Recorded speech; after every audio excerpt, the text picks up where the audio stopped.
Sarma sir, good morning, sir. Good morning. How are you? How are you? Namaste, sir. Namaste, namaste, namaste.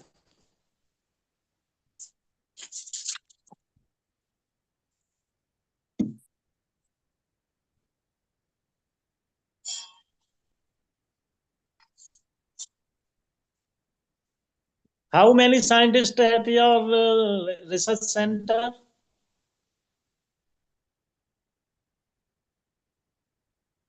Dr. Rajan, can you hear me?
Hello? Hello? Hello? Here?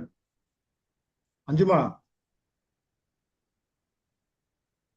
இப்ப நான் செமினார்ல இருக்கேம்மா. நான் இப்ப அதெல்லாம் பண்ணிட்டு இருக்க முடியாது. நீ மம்மியிட சொல்லி பண்ணிக்குமா. ஓகே.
No.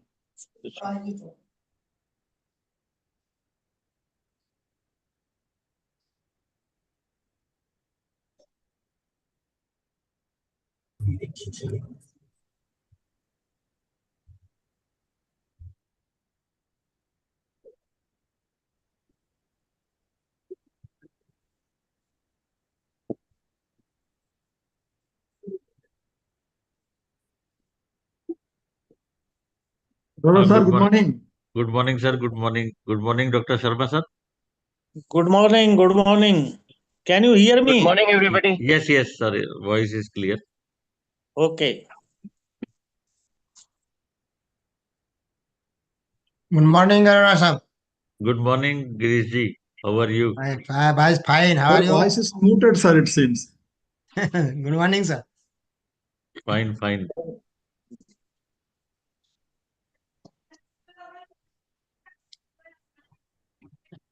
क्यों नहीं आ रहा? जैसे नेट या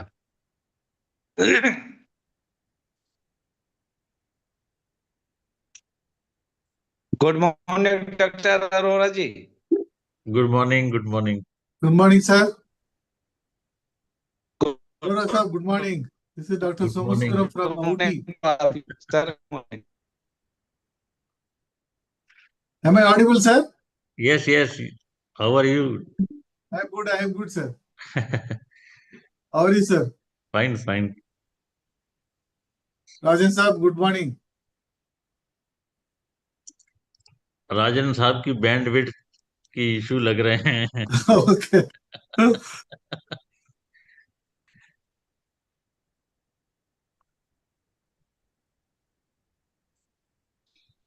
Rajan sir, he is not listening, I think. इस कर्व से पाए अब तक How कहाँ much time, sir? 30 minutes you will give or 15 minutes, sir? 35 minutes. Okay, sir. Okay. Thank you so much, sir.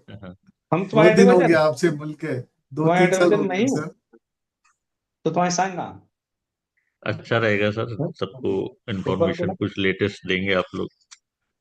Day sir is also joined. Day sir, namaskar. Namaste, sir ji. Namaste, Rajan sir, namaskar.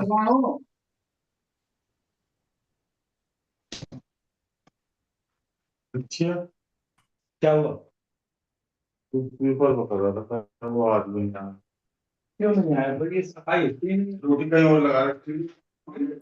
I request please mute the participant should keep their audio mute because this is going live also on YouTube.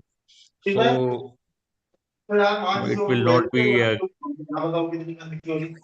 good that some voices or interruptions are there. तुम्हारी बात भी सही है. क्या कह रहा supervisor supervisor कौन है हम फोन कर रहे हैं कौन है? तुम्हारा सुपरवाइजर कौन है? पुलिसन पुलिसन है.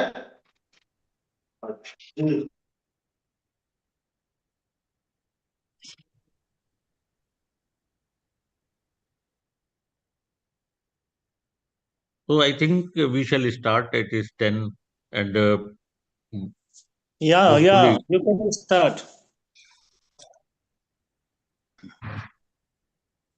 okay. Dr. Dr. Rajan, are you there? Dr. Indu, Dr. Mandira, and Yes, our sir. Yes, sir. Good morning, sir. I think all speakers are there. Okay. Good morning, everyone. Today we are going to celebrate the World Soil Day, which actually is scheduled for December 5 every year. But due to several programs on the day, we have decided the Academy of Natural Resource Conservation and Management have decided to organize a program in the form of a national webinar. I welcome you all, and we have good participation as registered participants are many for the e-quiz which we are going to organize during the day when our keynote speakers will be delivering their talk. After their talk, after the two talks, we will be organizing a short e-quiz which will be of 5 minutes to answer with 25 questions. It is basically a graduate level soil quiz. So I wish that everyone will be participating. Even the faculty and students have registered. We are thankful to them.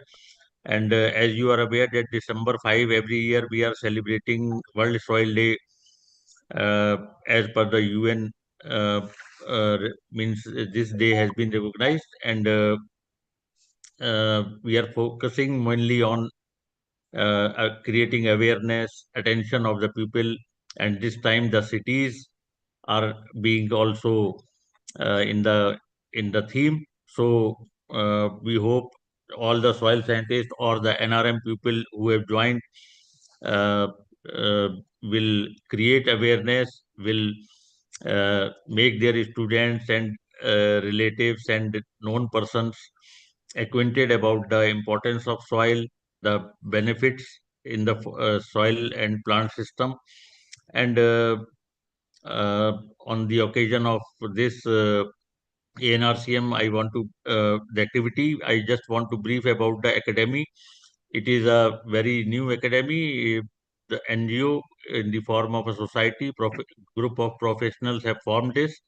At the headquarters is at Lucknow, and I am happy that more than 110 life members are there. We have completed 5 years. This is the 6th year going on, and we are also publishing Journal of Natural Resource Conservation and Management. It is an online journal, and we have completed 5 years of this also and applied for the NAS rating, and hopefully we will get good score in future. And we are thankful to our chief patron, Dr. GB Singh. Earlier he was with us, he has guided us, and now Dr. Anil Kumar Singh, DDG, ex-DDG NRM, is guiding us, and Dr. DK Sharma is continuously um, a guiding force for us as a patron of the academy, and the executive council uh, fully supports all the activities and events that we organize. And this year also, in 2026, we are going to organize a second national conference at BAU support in February 2026, and there will be several symposia during the 3 days program at Sabor, and Dr. Anshuman Kohli is leading that program. With this brief about the ANRCM, I am thankful to the speakers who have given their consent, the legendary speakers in the field of soil science. We have invited and we have requested, and they have accepted our invitation. We are thankful.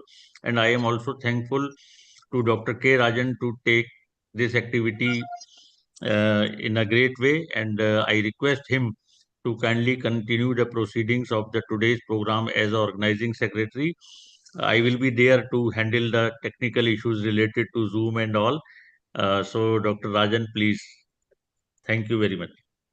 Thank you, sir. Thank you, Sanjay sir, for your briefing on the society and the today's program.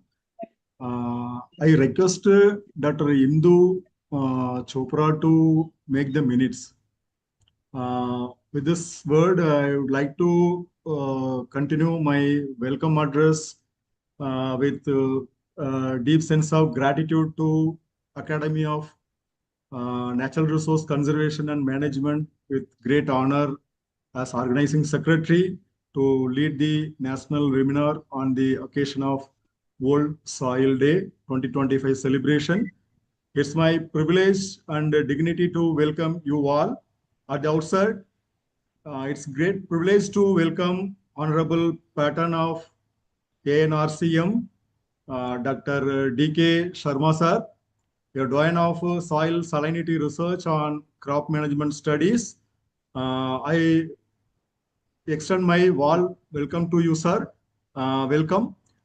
Then next I move to our energetic president, Dr. Atul Kumar Singh.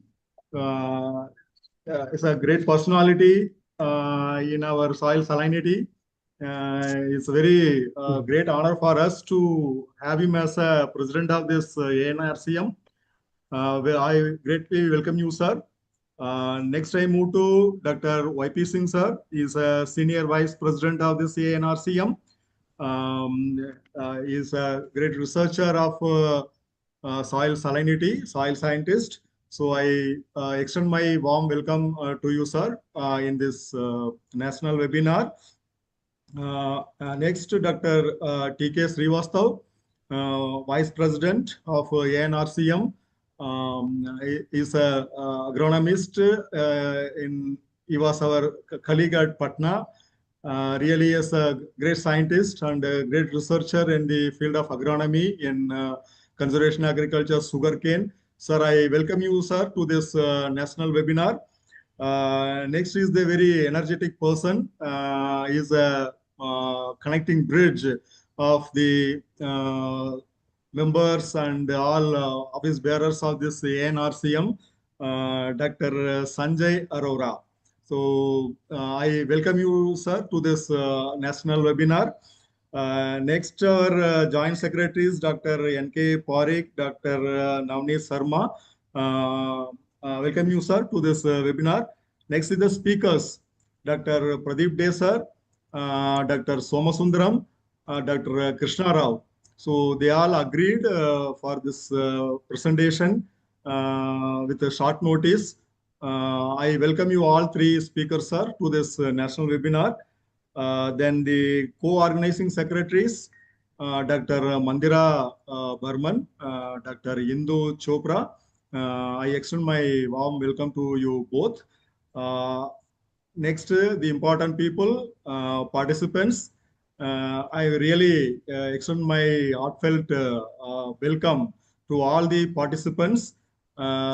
Please attend this seminar. Then you will get a lot of benefits. And I request you all to enrich your knowledge in the field of soil. Thank you very much for the opportunity. I once again welcome you all to this national webinar. Welcome. So next, we move to introducing our pattern of ANRCM, Dr. D.K. Sharma sir, to give a inaugural address. A few words about our pattern, Dr. D.K. Sharma sir. Sir presently is a emeritus scientist at CSSRI Regional Center, Lucknow. Sir is hailing from Uttar Pradesh, Ludhiana. Sir graduated from GP Panti University, BSc Agriculture, MSc Agriculture, and PhD in Agriculture in Agronomy. Then Sir joined in ICAR as a scientist at Central Sheep and Wool Research Institute, Avikanagar. Then he moved to CSSRI Karnal as a senior scientist. He continued there as a principal scientist, head of the division, at the end, director. So, sir has put a strong foundation in the field of soil salinity.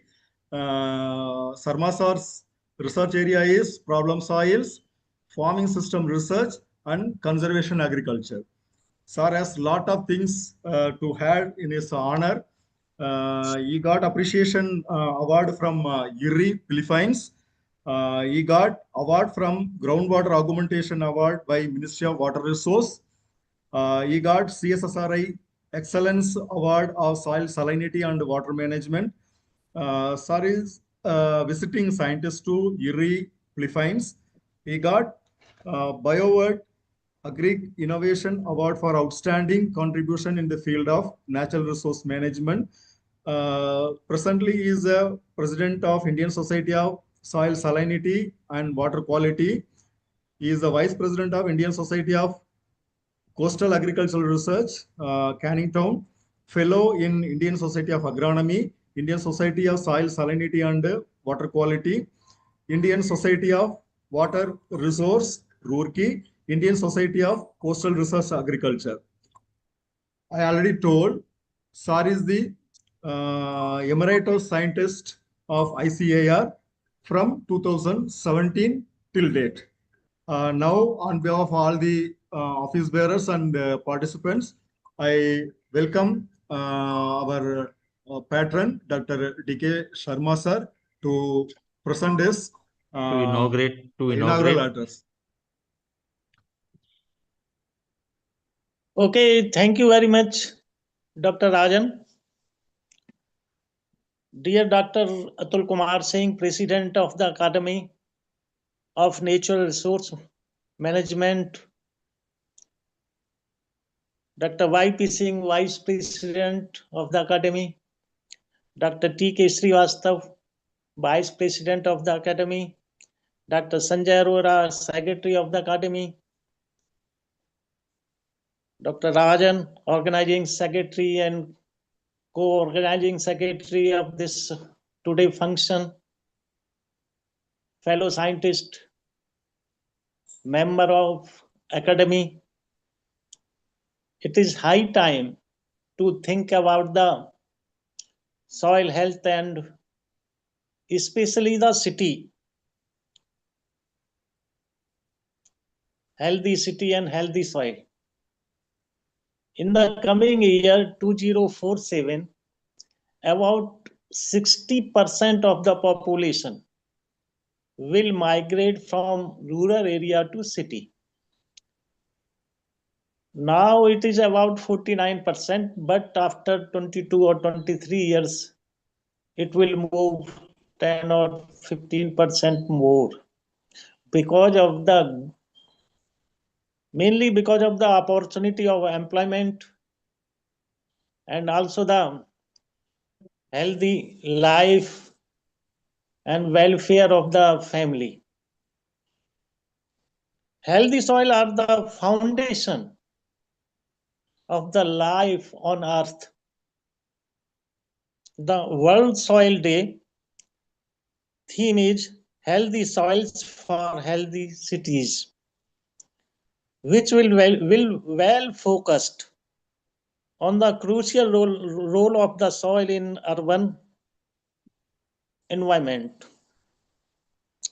World Soil Day celebrate the soil and create awareness of their importance for sustainable agri-food systems, climate action, biodiversity, and human well-being.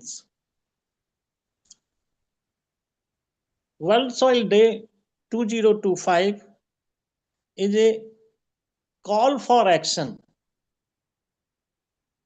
It invites policymakers, scientists, city leaders, civil society, and citizen of everyone. Urban soil provide the essential ecosystem services, filter water, store carbon, regulate temperature, and sustain biodiversity. However, soil sealing, pollution, and urban create the problem of their benefits. In this webinar, our keynote speakers are Dr. Pradeep Dey, Dr. Som Sundaram, Dr. B. Krishna Rao, and these soil scientists are the authority of soil science. Especially, I know Dr. Dey personally from when he was the colonel, and he did very good work on the soil salinity and water management. In this webinar, we have to deal with the several other aspects also, like soil quiz.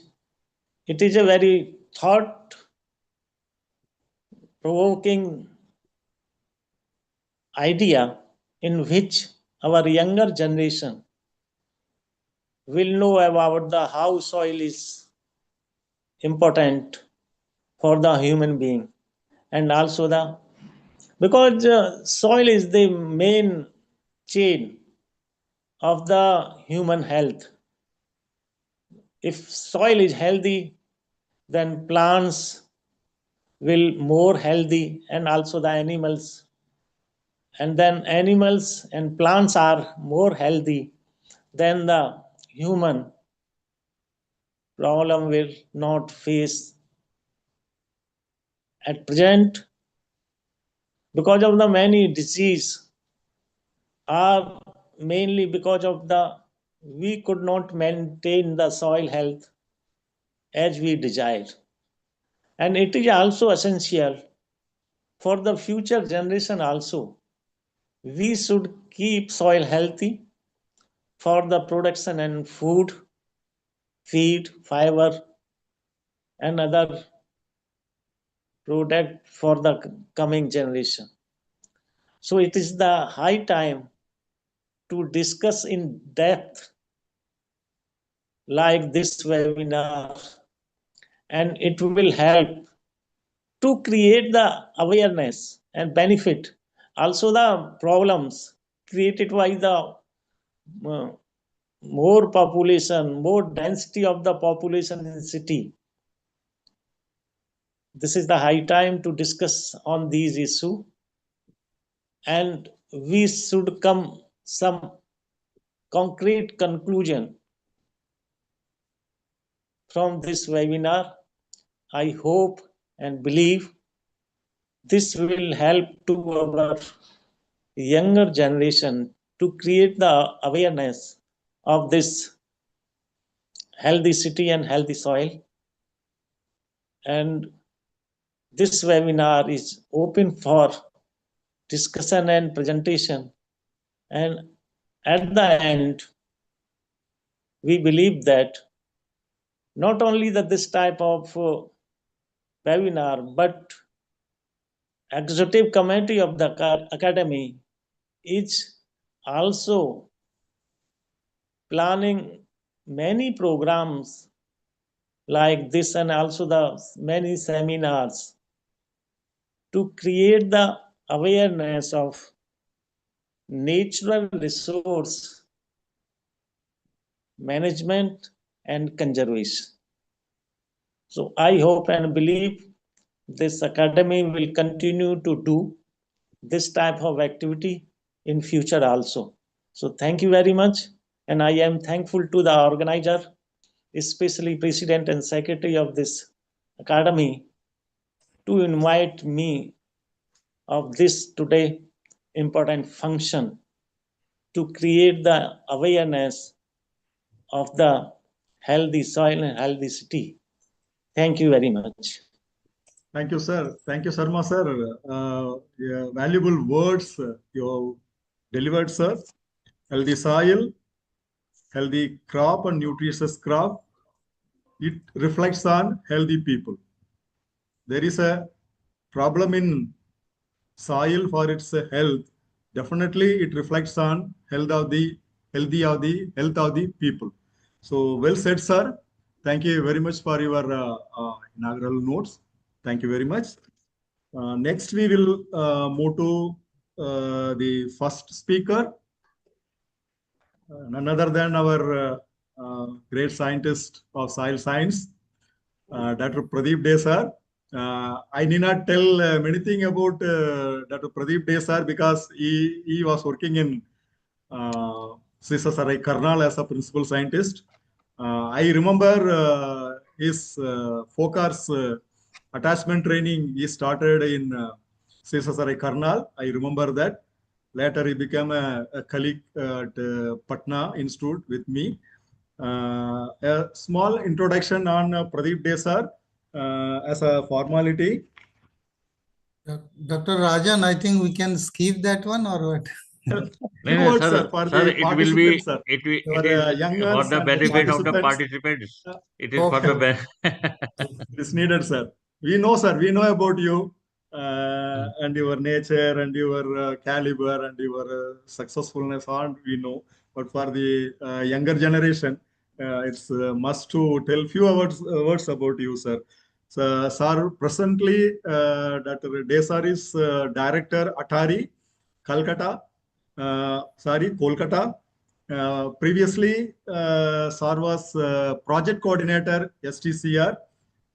This is a national post in ICAR to coordinate soil test crop response program.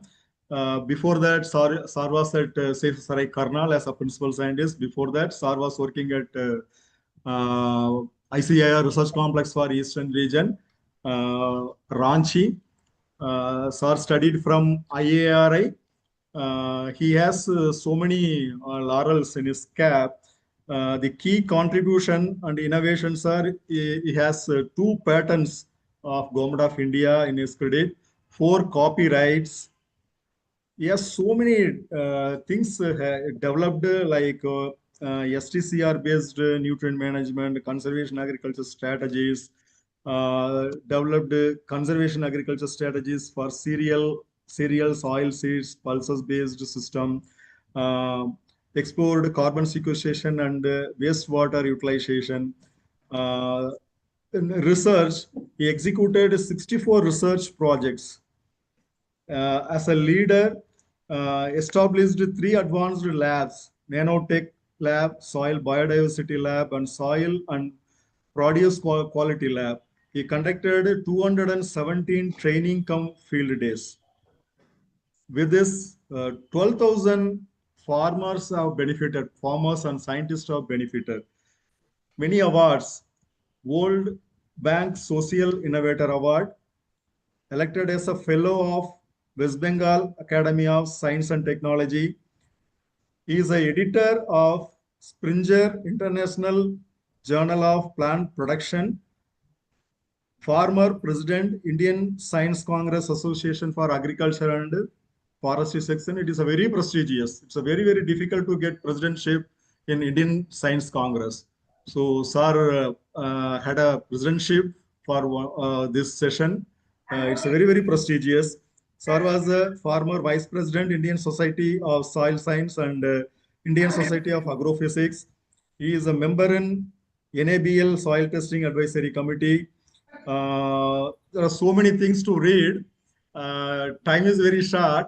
Thank you, Dr. So now I welcome Pradeep De sir to deliver his speech on Urban Soil Governance Framework for India, protecting soil health for people, infrastructure, and ecosystem. Sir, please, sir. Now it's your time, sir. Sir, we have Professor SHR Sadeghi from Iran also. He has also joined. Sir, it's a great, sir. Great, great, great. So, Thank you very much, sir, joining with us. Thank you. Thank you very much. It is my pleasure. Thank you very much for accepting me to be in your room. Thank you. Thank you, sir. Thank you. Most welcome, sir. Most welcome. Thank you very much. Thank you, sir. I'm with you. Okay.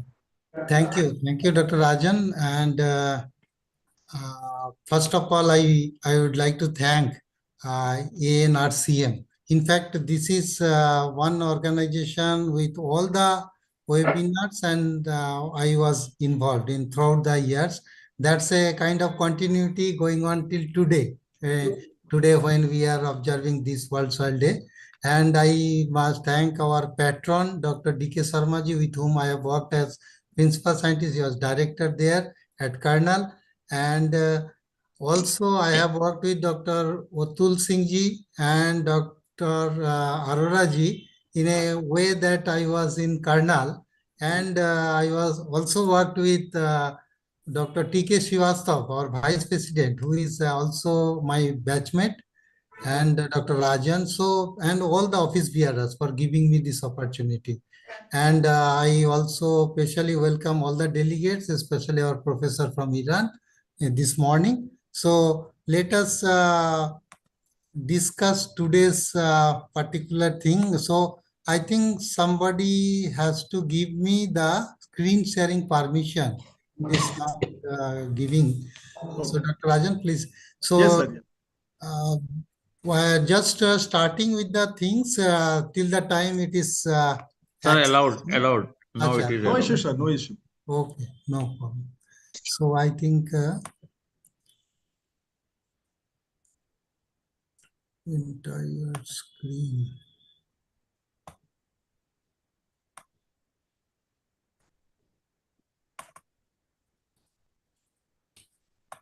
I hope it is visible to everybody. Yes, sir. Yes, sir. Visible, sir. And it is also moving. Okay. Yeah. Yes, yes, yes. Okay. Yes. Thank you. Moving. So this is the topic that was discussed with the organizers, and this is the topic for this year World Soil Day also, that urban soil is the theme. So it is a bit different from other agricultural soil that we deal with. So let us first get a kind of hint. So what urbanization and migration in India looks like and why it is important.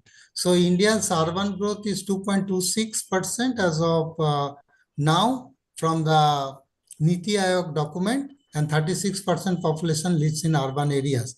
And Swachh Bharat Mission Urban 2.0, that gives a document where after a lot of discussion, they zeroed into 4,372 statutory town in India. This is the urban area, particularly urban conglomerate, and more than 40% is projected by 2030, and more than 50% will be by 2050. And this rapid transition creating a pressure on agricultural land and ecosystem services, because ecosystem services in any part of the world that is governed like climate change, because if the climate is affected in some part, it is also affected in other parts.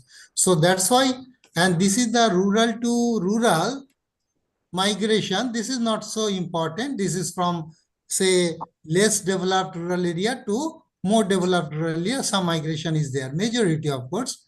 But the problem starts with, you see, some rural to urban to rural is also there to some extent because of getting squeezed by some space and high, say, inflation, and then price demand for foods and shelter in rural areas. There is some migration from rural to urban to rural also. This is also not problem, but this is the problem. If you balance these two, there is a balance of rural to urban migration, and that is creating majority problem.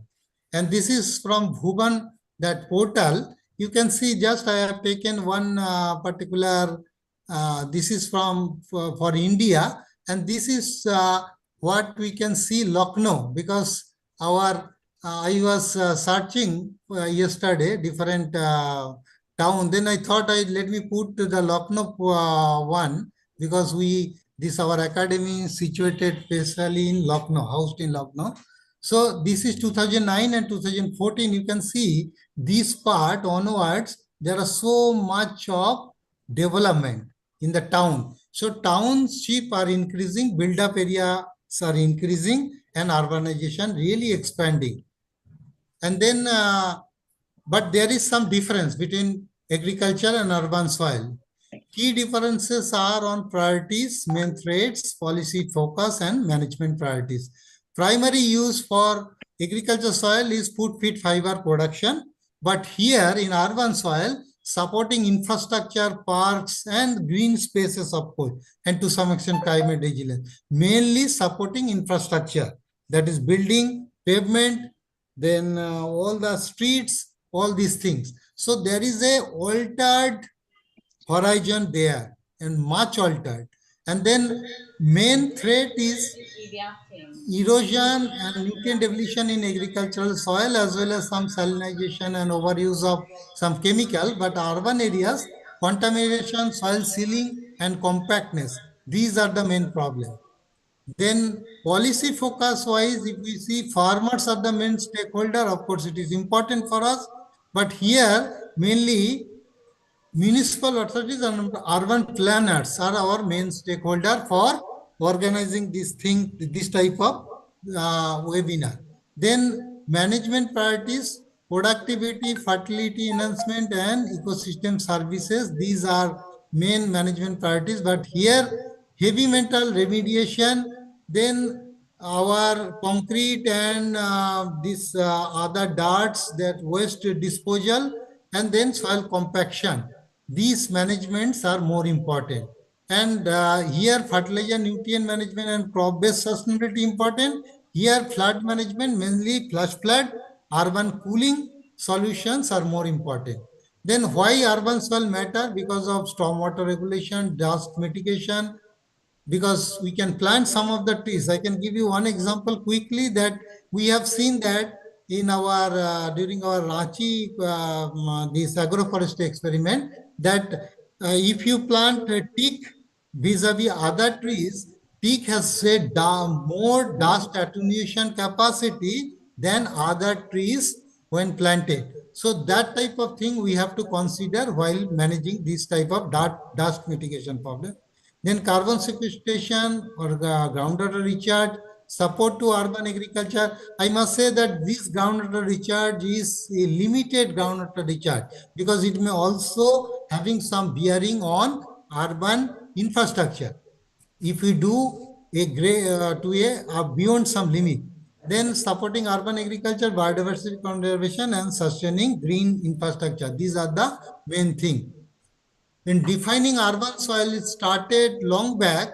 It is given over there. But the thing is, if we look closely, it is human-made, that is anthropogenic, non-agricultural surface layer more than 50%, because in case of urban development, infrastructure development, we just grab the top layer, top soil layer, which is most valuable for agricultural land.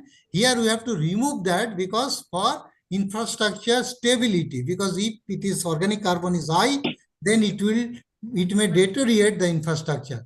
Then it is mixing, filling, and contamination of land surfaces are there. So that's why there is a kind of lithological discontinuity, man-made lithological discontinuity, not naturally occurring lithological discontinuity because of stripping of top layer, filling and mixing of many other things. Now, major threat to urban soil quality. You can see this pavement layer, how it is, different types of layers are occurring here. So topsoil has gone below and above that pavement layer and all. And in this topsoil also, the surface is cracked always because that will again create a problem because of its high, say, reactivity, the carbon, organic carbon reactivity that will create instability in the pavement layer. So construction, then activities of land excavation, land sealing, it was mentioned by our patron also, Dr. D.K. Sarmaji. Then waste dumping, unregulated land use, and all these things are creating reduced ecosystem service delivery. We will see some of these things in detail later on. So soil and ecosystem services and ecological risk assessment, if it is taken together, soil can be viewed as a ecosystem based on historical definition concept. Means if these layers are formed and sometimes we can create, we can generate or we can reflect on history of human development based on soil analysis or soil profile analysis. So it involves interaction among diverse organisms, abiotic stress. This we know from our soil property, soil function of agricultural soil. And ecological risk assessment applies to holistic approach to evaluate this interaction. And I must say that when we say that soil is spatially variable, this I am telling from my experience of 173 districts of GIS, GPS-based soil fertility mapping of India. That mapping mega project I handled when I was in ISS Bhopal. And then we have seen a lot of, our team has seen a lot of variability in the soil. But you cannot imagine, perhaps, if you don't go into the urban soil, its variability even very, very high. Just analyzing, say, our infiltration capacity by electrical resistivity tomography, we could see that even within centimeters there are variation. Why? Because in the beneath the top layer there is so much alteration and soil sealing and wires and so many concretion that it is deviating to a great extent. So that is the urban soil.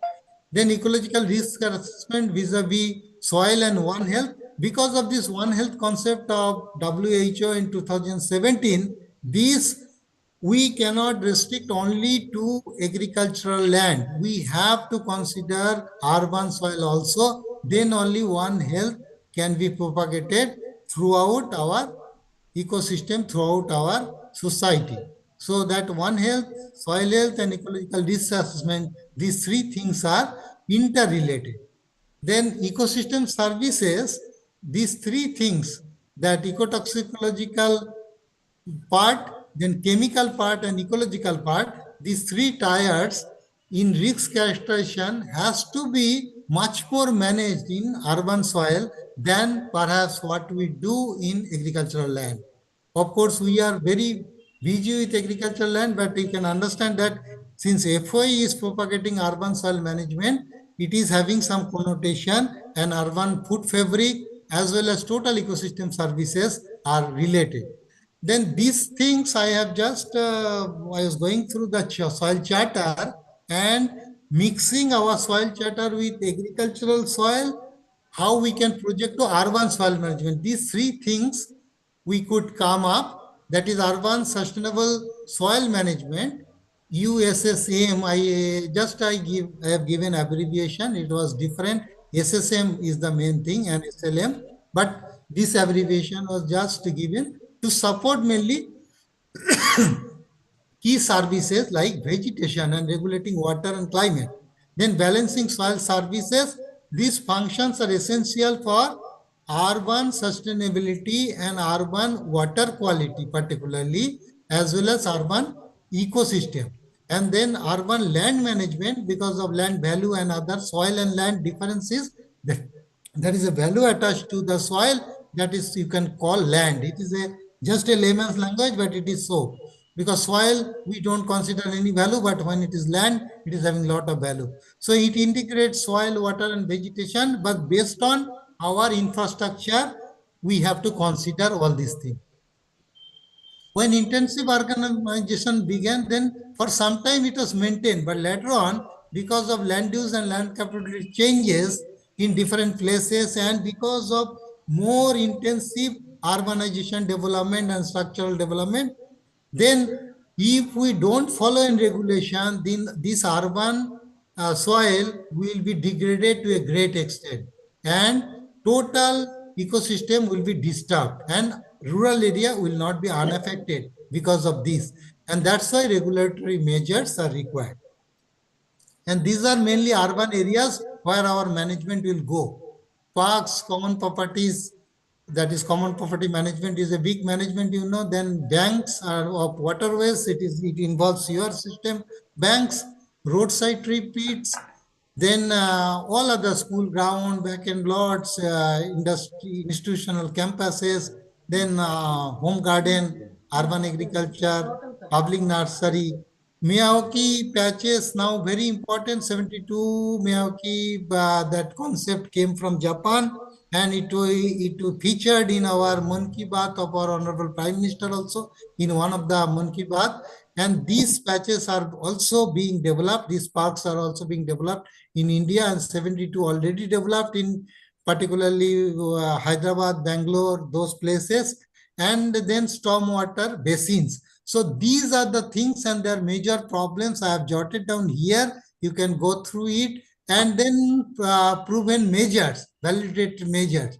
Particularly these common properties, debris removal is required for structural stability, but then soil blend with 60-20-20. This 60-20-20 is 60 sand, 20 is dirt or some topsoil, that is scrap, and 20 is our some type of peat. If you mix together, that constitute a good pavement, this mobility as well as structural stability also. And we have also, we can see, if you go to literature, that is also called Cornell University soil management for urban areas, where they consider 80-20, that angular blocks of stone 80 and 20% only topsoil can be mixed, and that in a particular directed, say, check type of pavement, you can grow some part with the trees. So that is also possible.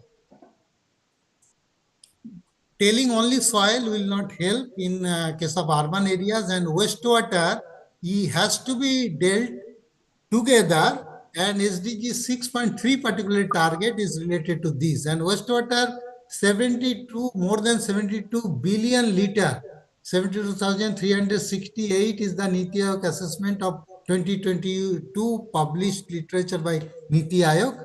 That is that now it is projected as about 75 billion liter. So with this much wastewater and STP's number that CPCB reported in 2021, this is the latest report that I could find and also featured in this Niti Aayog report 2022, that 1,469 STPs are there. Some of these more than 200 about, they are not so much functional, but their total treatment capacity is 36,668 million liter per day. However, only 26,869 million liter is operating capacity actually in place. And you can see the class 1 cities and different cities, how it is distributed. Then national level, state level, and city level, there are different ministries involved and different local bodies are involved who are actually managing this wastewater, and they are also responsible for this urban soil management also through municipality particularly or corporation. Then what are the trade-offs? There are beneficial effect as well as cost effect because of irrigation potential, nutrient cycling, urban food supply, and managed waste disposal. These wastewater are important, but cost is chronic kill, particularly through salmonella and there are so many other disease issues, and then damage to soil and underground if not pre-treatment is done. No pre-treatment is done. Then region-wise, if we see, our situation is very meager. In some places, so much sewage water treatment is done at primary level and secondary level. So we have a lot stories are there from the WHO side, WHO side, that is A, B, and C, and how they are related to wastewater management and what are the load that is actually permissible that is given over here. And from our kernel experiment, we could see that industrial and non-industrial areas, Ludhiana and Sangrur, these highly industrial heavy metal loads are drastically changing with the industrialization. So it is very high in industrial areas than non-industrial areas. Similarly, in different places, so again, from study of kernel during my stay at kernel, we have seen that in Ludhiana, Kolkata, Ahmedabad, Vadodara, different places that was collated for replying on parliament question particularly. And then we could see that there is a lot of variation even city-wise. Then also heavy metal in different parts of vegetable. So if you look closely, there are some of the things where edible part is not accumulating so much, like cauliflower. Although for lead it is accumulating in the head, 70 is the given here, but here cadmium, chromium, these are traces. That means the heavy wastewater where cadmium and chromium is main problem, cauliflower is not affected. But in that case, this say fruits of brinjal, chromium, it is not stress, it is 2. So if you are taking brinjal, then chromium is a problem, better you switch over to cauliflower. So this type of study is very important for taking urban food production system through, say, wastewater management. And this is another wastewater characterization, different parameters like BOD, COD, and then even fecal coliform, and then there's Escherichia coli, and all these things, and heavy metal. Tube oil and sewer treatment in CSRI kernel, one experiment was there. Again, we just zeroed in for addressing a high parliamentary committee question, and this came as a, say, mean value from different sources. From tube well to sewer system, these are the different variation, and you can see BOD and COD. Of course, it will be like that, but the better part is we can supplement some of the nitrogen and phosphorus through sewer water application with little pre-treatment, only sand filter. So these were the trees that were grown, and this particular experiment has shown that 50% nitrogen and phosphorus in case of wheat we can save through irrigation with sewer water in kernel. So that is the possibility, but before application we must pass it through a sand filter. That is important. Then wastewater and fertilizer in grain crop. Similarly, we can see it possible over tube well water in case of wheat, in case of rice, like that for different crops. We can increase the yield also. Same thing for some other crops. Then properties for irrigated soil, initial and final, for grain crop, for fodder crop, vegetable and agroforestry. You can see there is little changes. pH is a bit moderated. EC sometimes it is enhanced. Most of the times it is enhanced, but for grain crop it was enhanced to a great extent. Then organic, but still it is less than 4 decisiemens per meter. Then organic matter also increased. Available nitrogen always increased. Phosphorus always increased. Potash, it is a variable condition in case of grain and others, but majority cases it increased. But the thing is, even the soil properties can be enhanced to some extent through this application. And then bed planting, ridge planting, and washing and removal of leaves, upper two leaves. These are some of the things which we can use to address the fecal coliform in case of urban wastewater treatment areas. Then we can also, based on plucking time, say plucking time was 8 hours in the morning, at 9 hours, we can see that at shade and at sunlight, how the fecal coliform is changing. So that means just 1 hour in the sunlight, it can reduce the fecal coliform. And with the increase or increment of time, it can reduce to a great extent. So just after purchasing these vegetables from the market, if you put in the somewhat in the sunlight, then also you can reduce to a great extent. Another thing we could see that just removal of outer 2 leaves in cabbage, that experimental evidence is here. If you remove 2 leaves of cabbage, it comes down to this level, less than 2. And 0 or no removal or 1 removal of leaves, there is lot of fecal coliform again exists. So that's why these are the some of the things we can do, that just removal of 2 outer leaves of cabbage, then raising on raised bed, and then washing with fresh water and drying in sun. These can, or even shade, after some time, it reduces.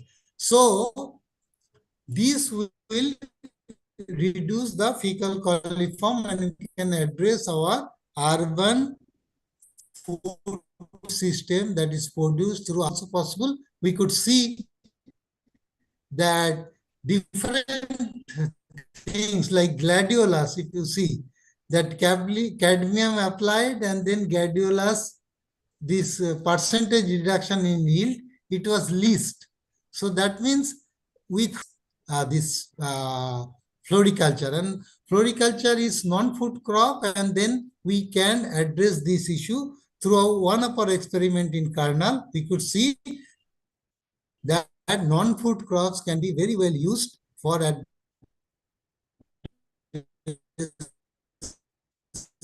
the waste. You can see vetiver relative yield is very high when applied cadmium is actually high.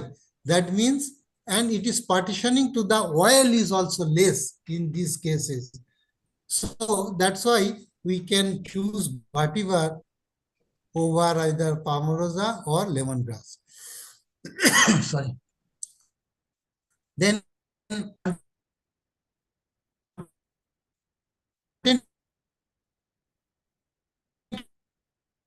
of cadmium in soil, these vetiver and lemongrass, it reduced to a great extent. But palmarosa reduction was less many times. Another is medicinal and aromatic plants, some industrial crop like uchanti, lemongrass, nigundi, and tukamalanga, the salvia. These can also be grown very well in urban areas with urban sewage water treatment.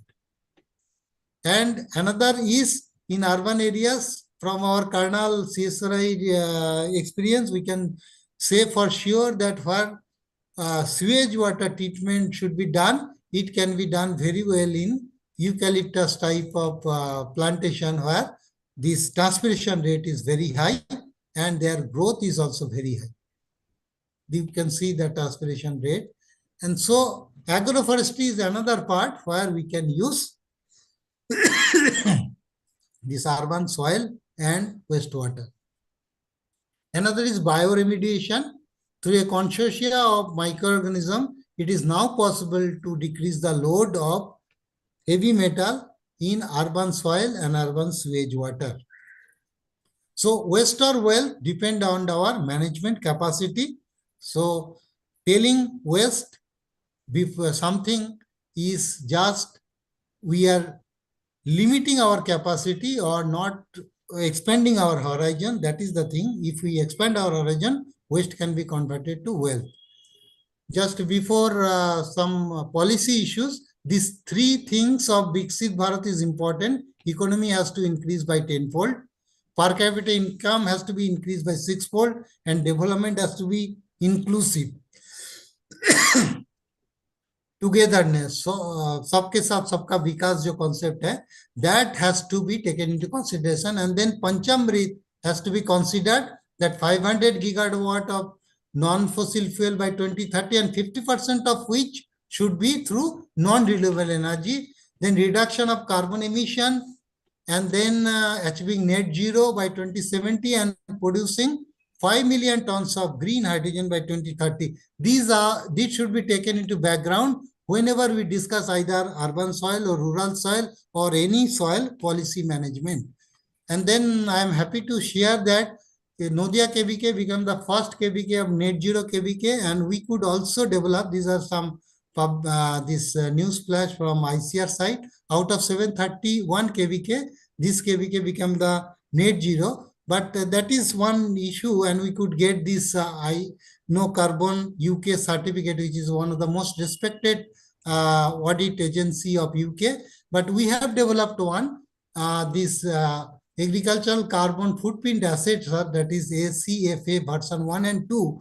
This can very well be used in urban soil management also. Urban soil, this footprint assessor of carbon. Now, urban soil policy, this is what I could gather from different discussion and my whatever knowledge I could gather from different World Soil Day in Germany, then different places, and India also. And Kenya 3 times. In Kenya is a place where World Soil Day is observed to a great extent from funded. So these are, if we project all the knowledge, this is what I could come with the urban soil management. Urban pressure in soil, urban processes and degradation, and pathways for urban restoration. This is one side. We have to consider that it is too much anthropogenic pressure is there, too much altered, too much sealed soil. When we say soil sealing in case of agricultural land, it is minuscule as compared to urban soil management. And these are the things that data-driven management, contamination prevention, green infrastructure and ecosystem services, and climate recooling. It is a particularly cooling of urban climate is possible if we do some urban infrastructure in relation to say, good ecological harmony. There are some ways to do that, and we have to follow that. And together with that, carbon management and waste recycling, as well as community management, Jan Bhagidari, that is also very much important. And these two SDGs, SDG target 11.3 and SDG target, this one, from land side, SDG target 11.3 is most important for urban soil management. For wastewater management in urban areas, 6.3 is the main SDG target, and 11.3 is the main SDG target for soil, 6.3 for wastewater. And these are the strategies that has to be done. Construction and demolition waste management already in place from CPCB, that has to be followed rigorously. And soil sensitive zoning aligned with SDG target 11.3. First one. Second one is treated wastewater, that is Swachh Bharat Mission Urban 2.0 for contamination and prevention as well as remediation, and aligned with the SDG target 6.3 that I was telling. For wastewater, this 6.3 target is most important. And for soil, urban soil, it is 11.3. And then urban agroforestry, wetland and green belt. These are important for mitigating flash flood, groundwater recharge, and heat island mitigation. Heat island is a concept, is a phenomenon actually that is very much prevalent in urban conglomerate. Then decentralized composting and urban gardening to address soil sealing, and Jan Bhagidari, that is citizen involvement, awareness and participation for soil care, like through this type of webinar, then capacity building, then literature. We have to make people aware that this is also important, not only in, say, agricultural land, but urban land and urban soil is equally important.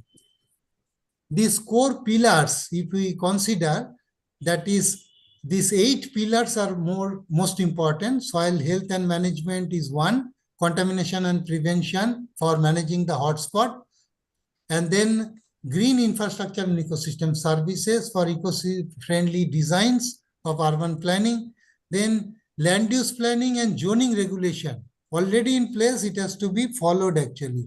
Then climate resilience and carbon management, it has to be done through that 60-20-20 or 80-20, that type of altered soil we can use, and some green belt we can create. Waste recycling and organic resource management, that is another one we have to follow. And then community engagement and education to foster participation in soil care, and policy integration and institutional coordination that is required.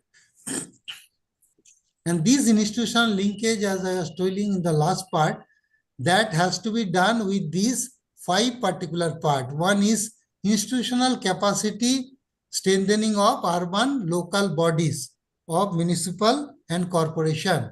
That is the first one. Then in the side arm, we have contamination prevention and remediation through mainly bioremediation, and data-driven soil management for harmonized norm and ICT tool we have to use. And this data-driven framework is the first step of next all the management. And then urban ecosystem restoration through urban agroforestry, and then urban gardening and community participation for urban common care management. And then does it align with SDG 11.3 and 6.3 also? So both the things. So 11.3 and 6.3.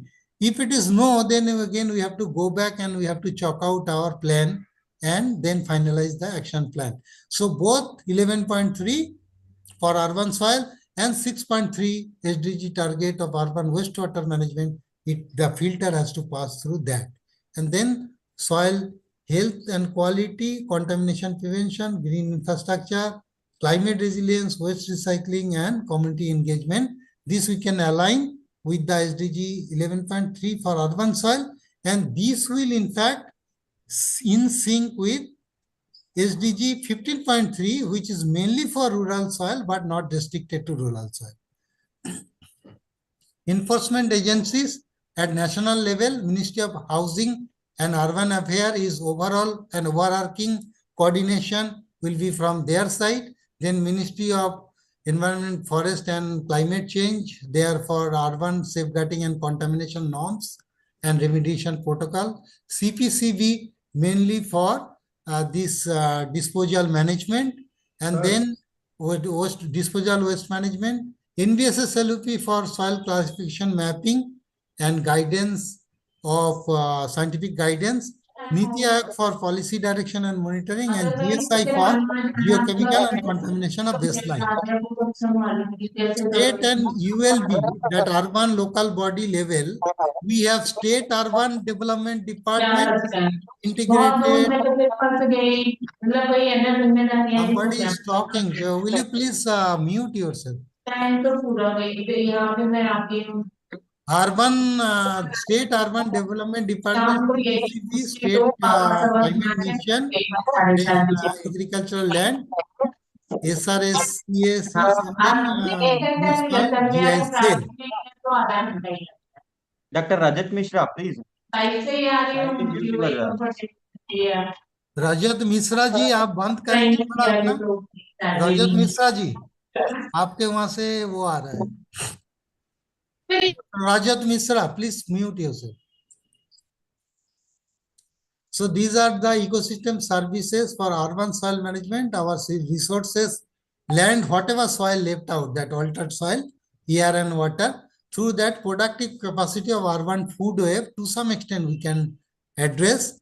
Then climate regulation, habitat provisioning that we can do, and aesthetics on the cultural side. So all the four arms of ecosystem services, providing, then regulating, controlling, and supporting, as well as cultural arm. That all these things we can do if we can address, if we follow this type of policy. And then this policy matrix just developed in consonant with what was developed earlier, a policy matrix based on different learning of different foreign World Soil Days deliberation. That one paper was published in Current Science, that's policy matrix. Based on that, that urban governance, community participation, hotspot identification, this is new for urban soil management. C&D, that disposal waste management, that is also new for construction and demolition waste management rule 2025 in place, that has to be followed, and monitoring and evaluation all the stages. So if we create this type of matrix, then we can address urban soil management policy. It is very nascent stage. Just I tried to come up with some kind of policy formulation that is possible from the learning of different places. So thank you very much for patient hearing, and thanks to organizers for giving me this opportunity. This is a new domain, but we can superimpose our learning from agricultural land to urban land. And if this deliberation can encourage some of the budding researchers to do some research on urban soil management, I'll be happy that I have put some effort on this and develop this one. Thank you very much, one and all. Thanks to the organizer once again for giving me this opportunity. Thank you, sir. Thank you very much, Desa. Really, it is a new area, not new, very, very new area. We never studied urban soils in a systematic way. Really, you are a eye-opener, sir, for urban soils. Most probably, my view, this is the first presentation our participants, most of our participants might be hearing work on urban soils and its system. So really, it's a wonderful presentation, sir. You started with urban migration, rural migration to urban areas. What are all the problems happening in urban soils with pollution, contamination, wastewater management. So many things you covered, sir. Really, it's a wonderful presentation. On behalf of the participants and our all our ANRCM office bearers and members I profusely thank sir for the excellent presentation. Now I request all the participants to put on your video to take a photograph. Please put on your videograph.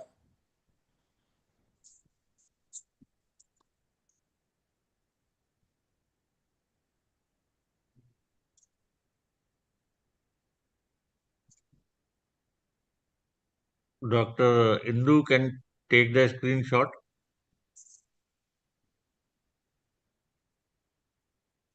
Yes. Thank you. Thank you very much, all of you.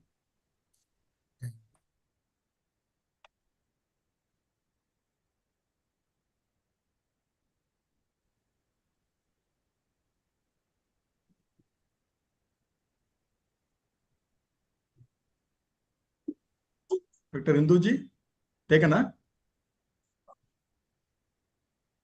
I have taken one, just wait. So we have 4 pages actually. Okay, okay.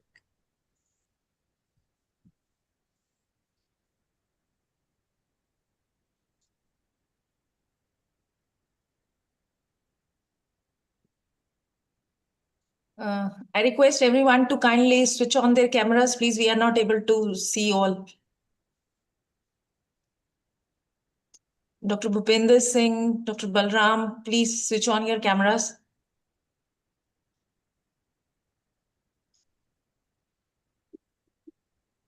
Dr. Navneet, Dr. Ratna, open your camera.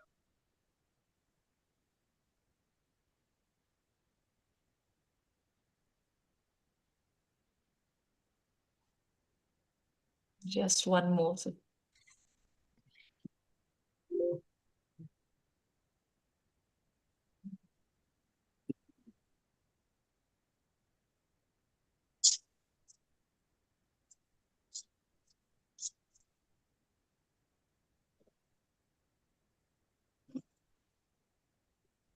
Yes, sir. Thank you, everyone. Okay, Dr. Indu, thank you very much. A small announcement. The third speaker, Dr. Krishna Rao, is on tour now. He is in remote area for our consultancy project. He told that he will be connecting just before 12 o'clock. I'm contacting him. I am unable to contact him. Otherwise, we will finish with this two presentations. We can have some discussion after that. No problem. Yes, sir. Yes. Yes, sir. Yes, sir. Sir, next. And for any queries from the participants regarding Yes, the a very informative talk presented by Dr. Pradeep Dey. So The first, participants, if they have any query, please. before that, I request our pattern, Sarma sir, to comment on the presentation. Okay, thank you. Thank you, Dr. Pradeep Dey. Your excellent presentation, and also each and every topics you have covered regarding this urban migration and also pollution, and also some of the work of CSSRI you have shown in the slide, and also the sustainable development goals you have given the emphasis. It is a very good presentation and very nice, and you have covered most of the things on today this webinar. And I hope and you will continue to support and also continue to support the academy on this type of activities. Thank you very much. Thank you, sir. Thank you very much, sir. Next, I request our co-organizing secretaries, if any comments you want to make, you can do it. Dr. Mandira, Dr. Indu. Good morning, sir. Sir, it was quite knowledgeable, and because I'm working on the wastewater contamination and remediation, so it was quite informative talk for me, and definitely I'll be having good insights and will give good way to assess and to continue my research work in this field. Thank you so much, sir. Thank you, madam. I request to participants, if you have any queries, you want to make any clarifications, most welcome. Any participants?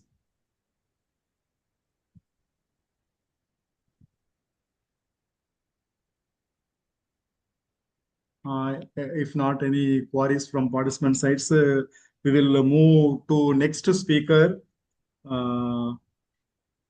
Arora sir.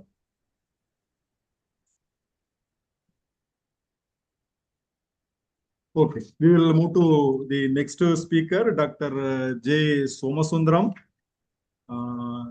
head of the Research Center, Indian Institute of Soil and Water Conservation, Research Center, Udagamandalam or Ooty, Tamil Nadu. Just a small introduction on the speaker. As I told, he is head of the Research Center at Udagamandalam, Ooty. Dr. Somasundaram graduated from Tamil Nadu Agriculture University, undergraduation and post-graduation from Annamalai University, doctoral degree from Tamil Nadu Agriculture University. He started his scientific career as a scientist in ICIR from our institute, Indian Institute of Soil and Water Conservation from Kota Center. From there, he moved to Indian Institute of Soil Science, Bhopal, as a senior scientist. There he become a principal scientist. Then now, for the past 3 years, he is working as a head research center, Udagamandalam. Dr. Somasundaram is having so many honors and awards in his credit. He is having 24 years of experience in soil research, natural resource management, conservation agriculture, sustainable soil management on soil properties, soil health and carbon sequestration.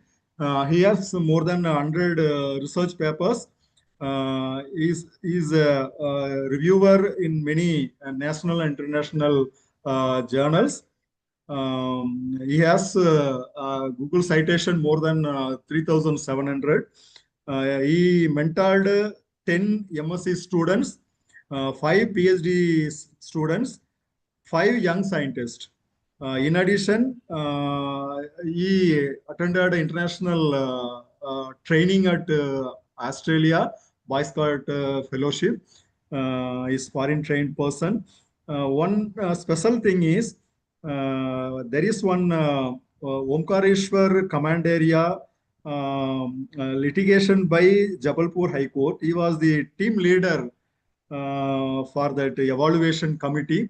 It is a great honor for us, all our soil scientists to have such a person in leading that team. He is a chairman for landslide technical expert committee for identifying hotspots areas and remediation in as the remediation failure.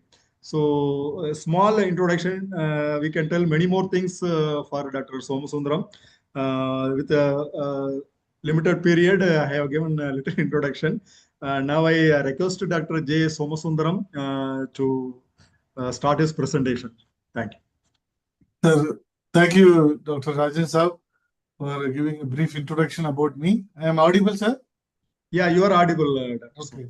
So, first of all, I thank Honorable Pattern, Dr. D.K. Sharma, sir, and Presidents Dr. Y.P. Singh and A.K. Srivastava, T.K. Srivastava, and Organizing Secretary Dr. Sanjay Arora Saab and Dr. K. Rajan Saab for inviting me to deliver lecture on or talk on sustainable soil management, soil health, and carbon sequestration. I think our audience listened scintillating lecture from Dr. Day sir about urban sustainable soil management, USSM, and I am going to deal about the SSM, that is sustainable soil management. So it's really a pleasure sharing my experience with a light audience. As you all aware that multi issues, rather multi problem like depleting soil organic carbon, emerging multi-nutrient deficiencies, poor nutrient use efficiency, and negative soil nutrient balance, and then prevalent crop residue burning. These are all the national issues. Now we are heading towards climate change is one of the evident thing is happening, and also equally soil degradation also taking place. if you look into the fertilizer use scenario in the country, the ideal ratio required for our country is 4:2:1.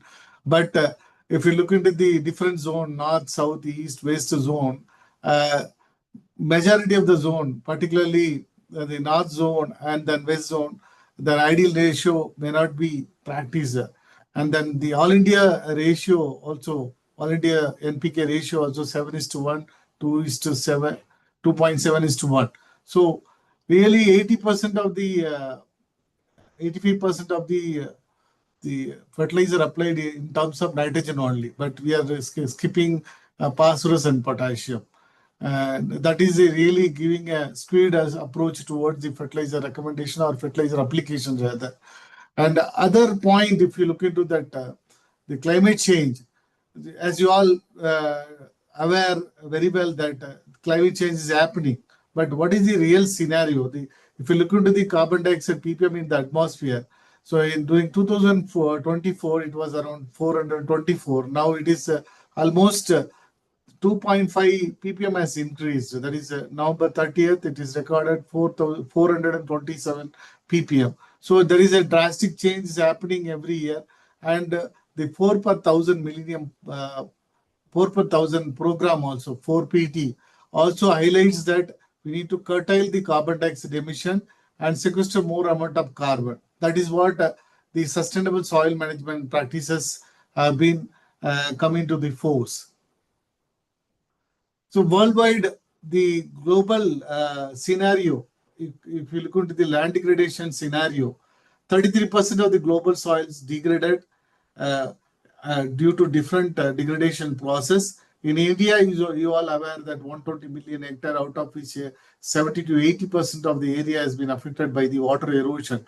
So we need to have a better solution, better management practices to address this land degradation or reversal of land degradation.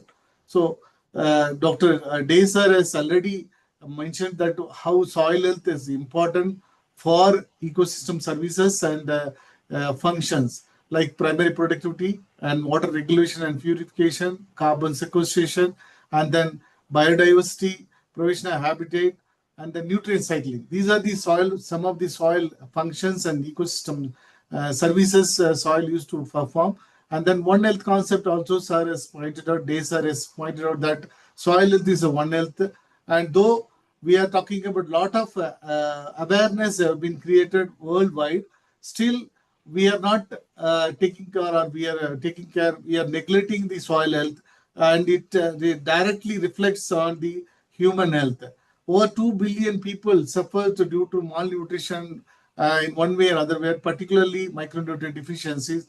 That is a real cause of concern. As a agriculture scientist, as a natural resource management scientist, we need to focus on these issues to rectify, restore the soil health. And then, as I said, the soil health awareness campaign has been rightly organized by the Food and Agriculture Organization worldwide, starting from 2014 with the theme of soil is the foundation for family farming. From there, if you see the series of decadal approach, 2014 to 2024, last year it was carrying soil, measure, monitor, and manage. And this year, the theme for the World Soil Day is healthy soil for healthy cities, has been rightly pointed out by our patron, Dr. D.K. Sharma sir also, and he has given the highlight that why we need to have a healthy soil and so as to have the healthy cities. And one more point that the previous speaker, Day sir, has pointed out that SDGs 11.3, 6.3 and 15.3, the role of soil in sustainable development goals is enormous, and then it addresses more than 7 to 10 SDGs directly and indirectly. I have given in the right hand side picture that what are the SDGs soil is playing very clearly. And then regarding the carbon, when you talk about soil health, the other component which directly comes into your picture, that sustaining carbon. So carbon plays a significant role in global soil carbon plays a significant role in the global carbon cycle, that is GCC, global carbon cycle. And then if you look into the different pools of carbon, as an inorganic carbon consists of 950 pg carbon, and soil organic carbon is the twice of the soil inorganic carbon. And the atmospheric carbon contains 760 to 860 pg carbon and biotic carbon. So if you compare all these atmospheric, biotic, and soil carbon is in 2 to 3 times, or even you can put the 3 to 4 times, fourfold of higher carbon. But due to mismanagement, the global database says that, meta-analysis says that conversion from the forest land to the agriculture or arable crop, we have almost lost 50 to 60% of the carbon from the soil. So we need to have SSM so as to revert this land degradation, or you can say soil deterioration. So that's what we always talk about, the different mechanism of carbon, how to protect the carbon, that physical protection, biological protection, chemical protection, and in which physical and chemical protection plays a bigger role in sequestering carbon in terms of recalcitrant, or you can say longer time you can protect carbon in the soil so as to revert, or so as to reduce the carbon dioxide emission into the atmosphere. So some of the publication I have put in the figure also, the recarbonization of global soil, the publication given by the Food and Agriculture Organization. Please have a look on it. There are a lot of strategies they have given, how to sequester carbon, how to store carbon in the soil so as to mitigate the climate change effect. And then the other side, left side, if you see that how grassland plays a major role in sequestering the carbon in the soil.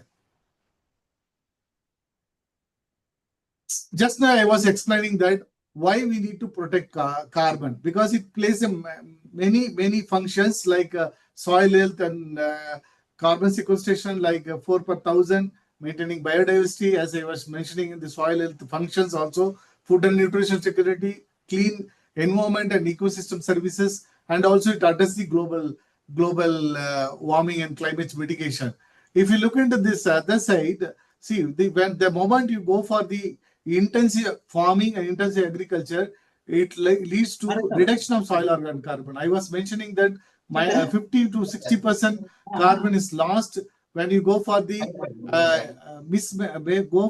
intensive farming. Similarly, yield also got reduced up to 30%, and you are promoting more amount of carbon dioxide into the atmosphere, around 10 to 20% annually. So that's what nowadays a lot of focus is given on SSM, on carbon farming, which involves sustainable practices such as no-till farming, cover cropping with the legumes, and agroforestry also, recycling of crop residue.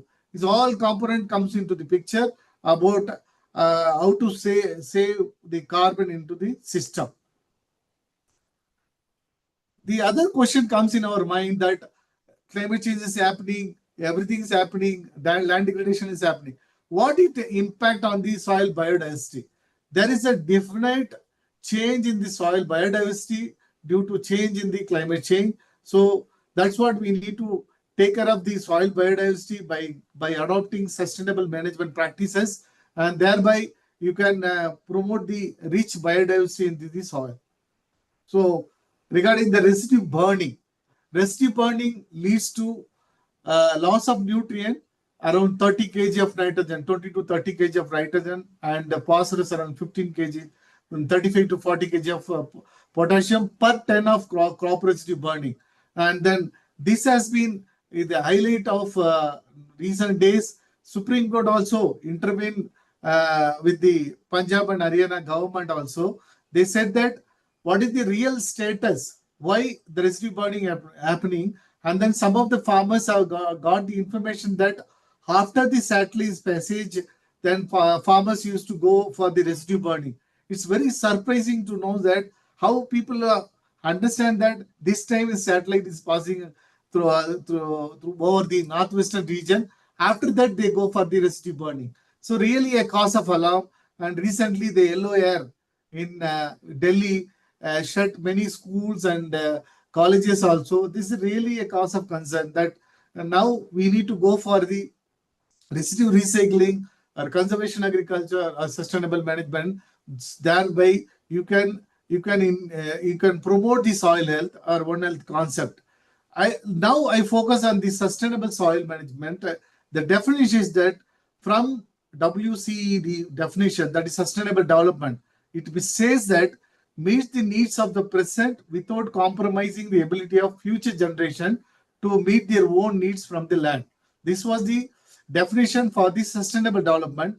From that, the Food and Agriculture Organization and they defined that and they modified, adapted that soil management that meets the needs of the present without compromising the ability of the future generation to meet their own needs from the soil.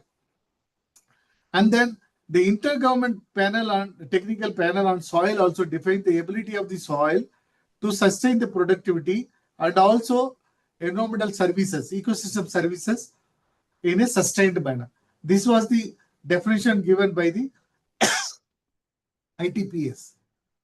So regarding the conservation agriculture, I was pointing out that it involves three key pillars like no-till farming, that is minimum soil disturbances, maximum soil cover, and then diversified cropping system help to save energy. Not only energy, it able to reduce the soil runoff and soil loss also, and also it improves soil aggregation, soil carbon also. So that's what nowadays enough thrust is being given on conservation agriculture, but still the adoption rate is very less than 1 to 2% adoption was there in India. If we entire South Asia, if we look into the adoption rate, it is less than 5 million hectares. When compared to the world level area, it is around 210 to 220 million hectares. Every year it is increasing 7 to 10 million hectares. But in India, still it oscillates between 4 to 5 million hectares.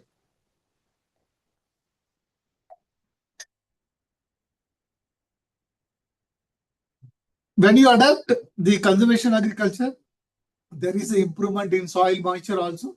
Soil aggregation is improved. Thereby, the soil aggregation also improved. This is our own study that the moment you go for conservation agriculture adoption, along with the residue recycling, aggregation and moisture is getting improved in this soil profile.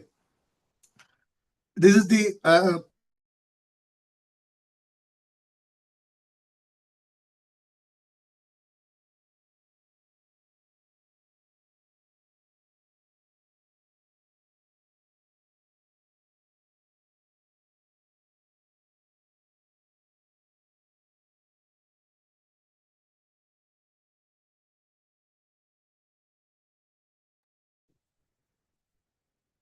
Dr. Somasundaram.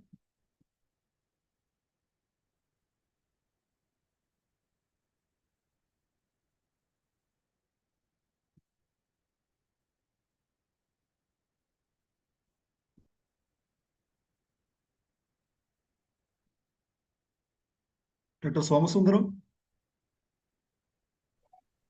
I think there is some. Sir, this is Dr. Sudhir sir from Ooty. Yeah, sir. Just a minute, sir. I think sir lost the connectivity. I'll check and update, sir. We are sitting here. Okay, no problem, no problem. Kindly bear. Okay.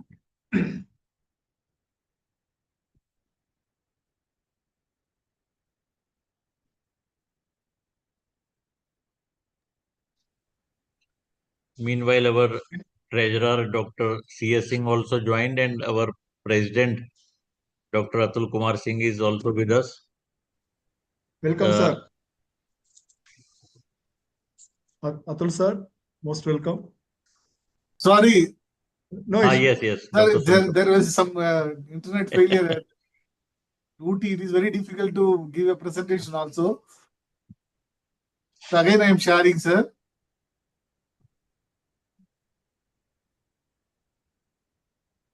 Is it visible, sir, now? Yeah. You can go for presentation mode. Yeah, 1 second, sir. Okay. Now I switched off my video so that the bandwidth will come properly. Okay. Is it coming, sir? That is visible. Slide is visible. Yeah.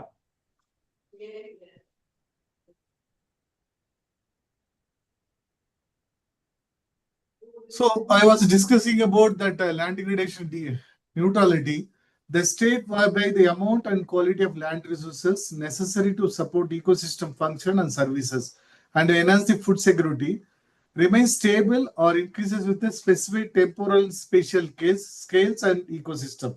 So India committed around 26 million hectare reversal by 2030 at the rate of 2 million hectare per year. So are we really address this issue?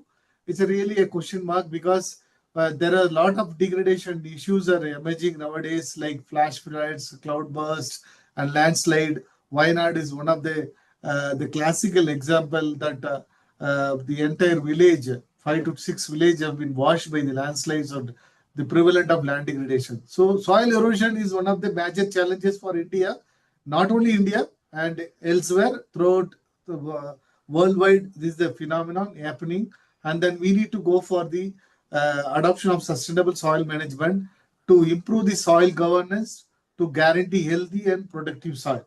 So this aspect has been covered by Dr. Day sir also, that how to address healthy soil both in terms of normal agriculture, arable soil as well as urban soil also he has covered.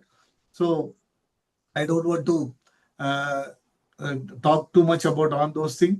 So this slide wherever I go, I used to present that if you go for adoption of sustainable soil management, it automatically takes care of the land degradation neutrality by adopting soil and water conservation measures. That is site-specific soil and water water measures like land configuration like contour furrow, BPF, and graded bands, contour bands, etc. Similarly, conservation agriculture, regenerative agriculture, these are all helps in building soil carbon as well as soil health. And then, as I was pointing out, that we need to go for a balanced integrated nutrient approach involving all kind of soil test, crop response also. So we Indian Institute of Soil Science also developed 175 district of GIS GPS based maps for integrated nutrient management application and in situ recycling. Then integrated farming system also. That is what we always highlight, that BMPs and GAPs, good agronomic practices. And regarding the regenerative agriculture is also considered as alternative to the residue burning. It able to address the land degradation, maximizing crop productivity, enhance carbon storage and soil health, increase ecosystem services and functions also. This is maintaining throughout the year. You need to have the living roots covering surface soil with the residues or mulch. It takes care of now the lot of thrust is given for the regenerative agriculture. It is a conservation agriculture is a part of the regenerative agriculture as well as organic farming and then natural farming. Everything comes into the one big umbrella. So we adopted CA practices, conservation agriculture practices. Our own study says that if we keep on adopting conservation agriculture for long term, there is a substantial increase in the carbon when compared to the conventional, that is farmers practices. Whereas if you go for the conventional practices and residue burning, then carbon level is getting decreased. That's what we need to mainstream. I want to underscore the stream, mainstream the conservation agriculture practices across the different agroecological region. There is more specific, we need to go for the site specific. As I always tell that one size will not fit for all, and then you need to have a site specific CA practices or regenerative agriculture practices to enhance the soil health. And then Professor Lal always insists that if we go for carbon sequestration in India, there is a potential that is 39 to 49 teragrams of carbon can be increased. I have given the right side that what is the breakdown of that potential, how we can increase, like restoring degraded lands, how much carbon can be improved, by controlling erosion, how much carbon can be improved, and then adopting recommended management practices, this much carbon can be restored or improved rather. When you consider into the arable land like crop lands, Best management practices, you can able to sequester 500 to 1000 kg carbon per hectare per year. And then if you go for the grazing land, then 50 to 500 kg carbon per hectare per year. Where if you convert it into the forest land, that is 500 to 1000 kg carbon per hectare per year. So you need to go for the better management practices to sequester more amount of carbon into the system.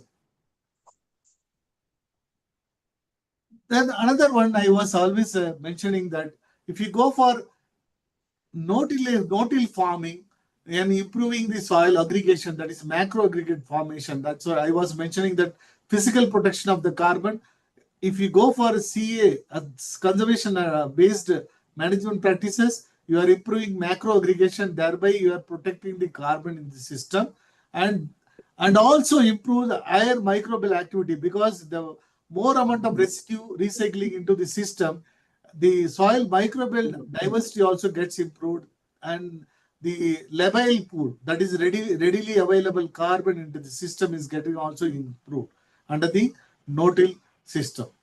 And then one of our studies says that long-term adoption, nearly 50 years, that is 5 decades of no-till farming with the residue retention, that is stubble retention, along with nitrogen management, there is a conspicuous change in soil aggregation.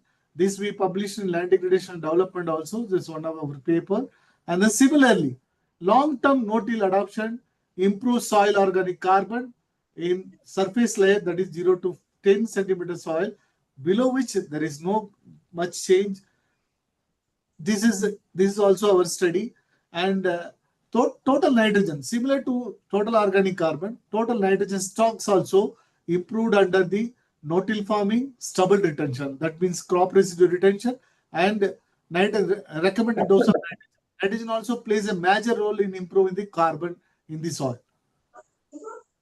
Then one thing I want to highlight here to the audience, particularly for the young researcher and student, the management practices plays a big role in the improving the soil carbon.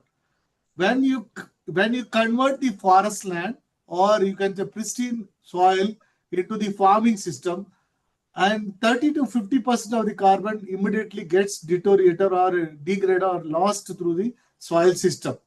However, if you adopt the best management BMPs, and thereby you are reverting the loss of soil carbon into the system. That's what the right hand side figure also says, that continuous adoption of no-till on soil organic carbon sequestration. They say for example, the adoption of from the 0 to 10, 20 years, 30 years, the carbon sequestration rates gets improved. This is what I want to highlight to the audience.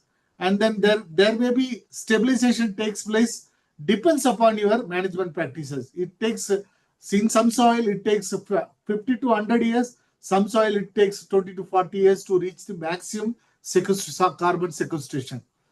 And then when you go for CA management or conservation agriculture, it not only takes carbon, it also takes ecosystem services. It takes care of physical parameters, chemical parameters, biological parameters, ecological parameters, and agronomic parameters and hydrological parameters. This is we published one of the critical review journal, and then it takes care of everything, not only the carbon, it takes care of every aspect of ecosystem services also. Then wherever I present, there is a question that, okay, Dr. Somaswaram, that you are adding a residue and how much carbon is built up into the system. Then for that, you can do C13 analysis, that is a natural abundance of carbon. Thereby, you can understand that whenever you go for minimum disturbances, addition of soil, addition of crop residues into the system, there is a sea change, there is a buildup, there is a more negative value indicates higher amount of carbon. Say for example, this is the no-till farming residue retention, that is stubble retention, nitrogen 90 kg application, indicates that highest negative value of delta 13, that C13, indicates that more amount of stocks, carbon stocks in the soil system. This is what I want to highlight to the audience, that the moment you apply the crop residue, you may not get immediate increase in the carbon, but as you progress, as the time progress or the year progress, 5 years, 10 years, 15 years down the lane, definitely there is a greater buildup of carbon into the system. So here also one more example, that adoption of different management practices like no tillage, conventional tillage under the different soil depth. If you look into the overall 0 to 40 centimeter, no tillage sequester more amount of carbon when compared to the conventional tillage. This is the study after 19 to 20 years under the oxysol. So this is another one classical example how things have changed, that is carbon is changing under this one. And one more question, people used to ask that, okay, in subtropical region or tropical region, carbon is sequestered, and under the different climate scenario, what is the condition of the soil carbon? So left hand side figure says that semi-arid condition, arid condition, how carbon buildup is taking place under the climate change effect, whereas the humid condition, there is no much built-up into the carbon. Similarly, when you change the management practices, and then there is a definitely build-up of carbon is there. See, this picture shows that conventional tillage wheat, the carbon is less. When you move from this one to different combination of crop like grassland, medical circulator, and then lucerne combination, there is a greater build-up of carbon is there in this soil system. Again, the management, I always highlight that the management practices, when the pristine ecosystem or undisturbed soil converted into cropland, sudden drastic decline in carbon. But when that arable crop converted into cropland for 33 years and pasture land for 22 years, again shoot up of carbon takes place. So this is how the soil behaves under the different management practices. And one more study we conducted at the Indian Institute of Soil Science under different scenario, like farmers practices, no-till farming practices, reduced tillage with the crop residue addition. Is there any change in soil quality index? Then the answer is yes. Yes, definitely there is an improvement in the soil quality when you go for the no-till farming adoption along with residue retention from 8 to 10 years study. This is a 9-year study. Continuous adoption definitely improving the soil organic carbon, soil aggregation, and we have combined 20 soil indicators, soil parameters, and then developed a soil quality index, SQA index. Thereby, we proved that soil quality is definitely improving under the conservation management practices. And the crops also can able to withstand under the moist stress condition also when compared to the conventional farming practices. What we need to do, we need to minimize the farming of using that cow dung for the cake and other kind of thing. We need to maximize the application of organic manure into the system. Thereby, it takes care of the soil health. And then I always take a point and highlighting the information that Professor Lal always highlight, that we need to think of CNPK, not of NPK. Carbon-based nitrogen, phosphorus, potassium application, that is called CNPK rather than NPK application. This is what Professor Lal always highlights to the global audience, that we need to focus on the CNPK, carbon-based NPK. Then automatically everything will be taken care of. So regarding the fertilizer management also, Food and Agriculture Organization has came up with the code of conduct for the sustainable use and management of fertilizer. One has to be very cautious in using the amount of fertilizer. Say for example, we are talking about increasing carbon. Farmers used to apply double the fertilizer, say for example, nitrogen fertilizer, to get the higher yield. At the same time, you are increasing nitrous oxide emission into the atmosphere. So we need to apply optimum dose of nitrogen for improving the yield as well as the improving the soil health or soil carbon.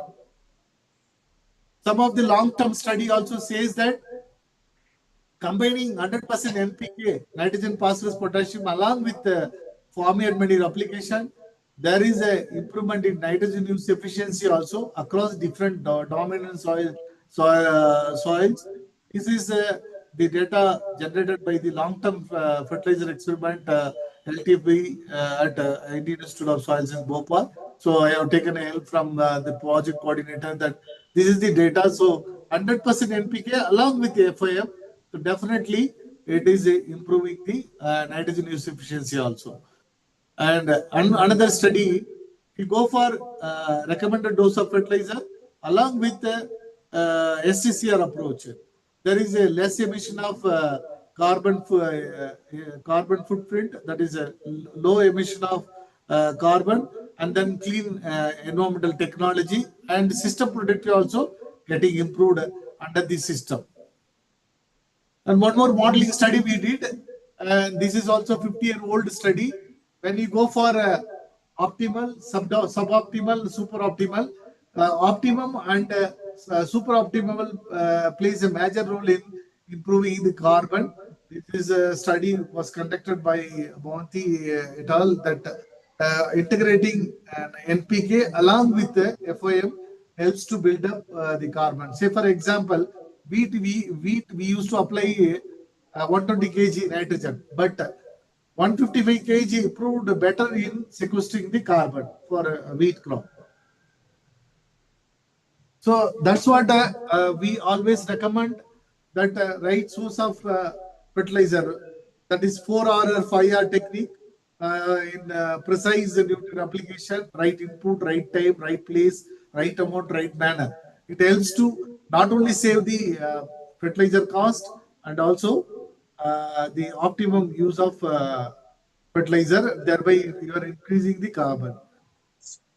This is the another thing, site-specific integrated nutrient management, 4R or 5R driven techniques. Thereby, you can increase the soil health and soil carbon. This how to regenerate soil health by addition of more organic amendment, green manuring, or cover crop rotation, liming. But if you go for other kind of scenario, like somebody says, I think Dr. Madhuvani is speaking. Hello. Sir. Hello. Please mute. Yeah. So regeneration of soil health is very important when you go for INM, balanced fertilizer, BMPs, good agriculture practices, and also adding the organic addition. Then this will be helpful in building the soil health. And then see, these are some of the management practices. I already pointed out all those aspects. So definitely helps to maintain the soil productivity. And then one more concept nowadays, disease suppressive soil. When your soil is healthy and it can able to suppress the disease emergence in the soil system. That's what some of the management practices like water management, nutrient management, tillage management, other amendment, soil amendment plays a bigger role. And it also influence on the soil physical, chemical, biological health. Thereby, it can able to suppress the disease emergence, disease occurrence in the soil. That's what it's called a DSS or disease suppressive soil. So abiotic factors really contribute in disease suppressiveness. So one can also think on this aspect, that how we can develop a very good soil. Thereby, we can able to suppress the emerging diseases in the soil system itself.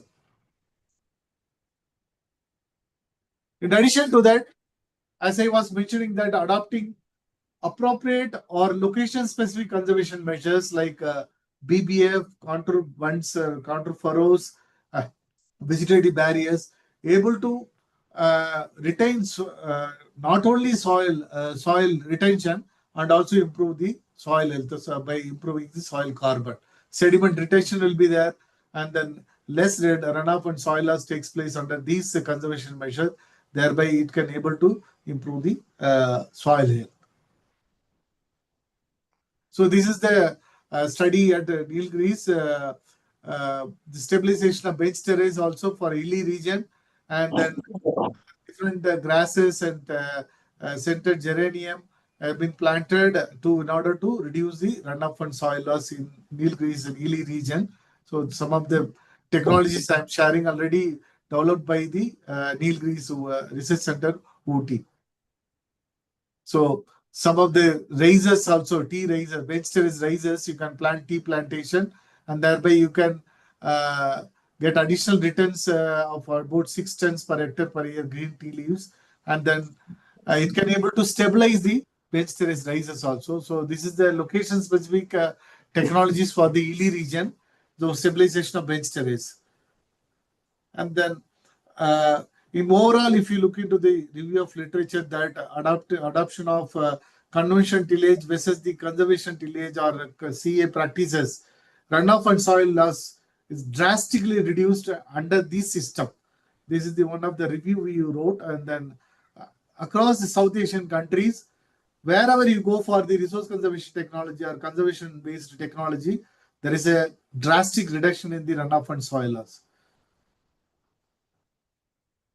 The one thing I would like to share with the audience that sustainable soil management, everyone says, and then it improves the soil health, carbon, everything, ecosystem, it addresses the ecosystem services.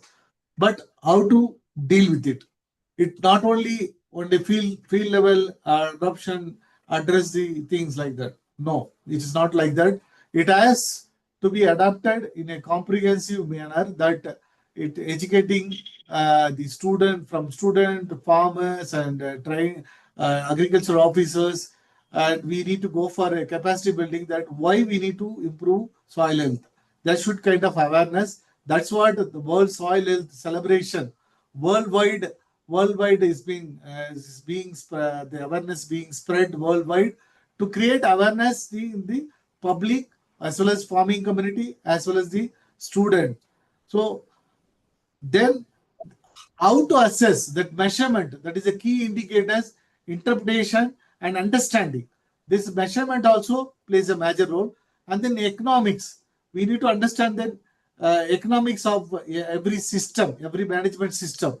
Then what are the R&Ds?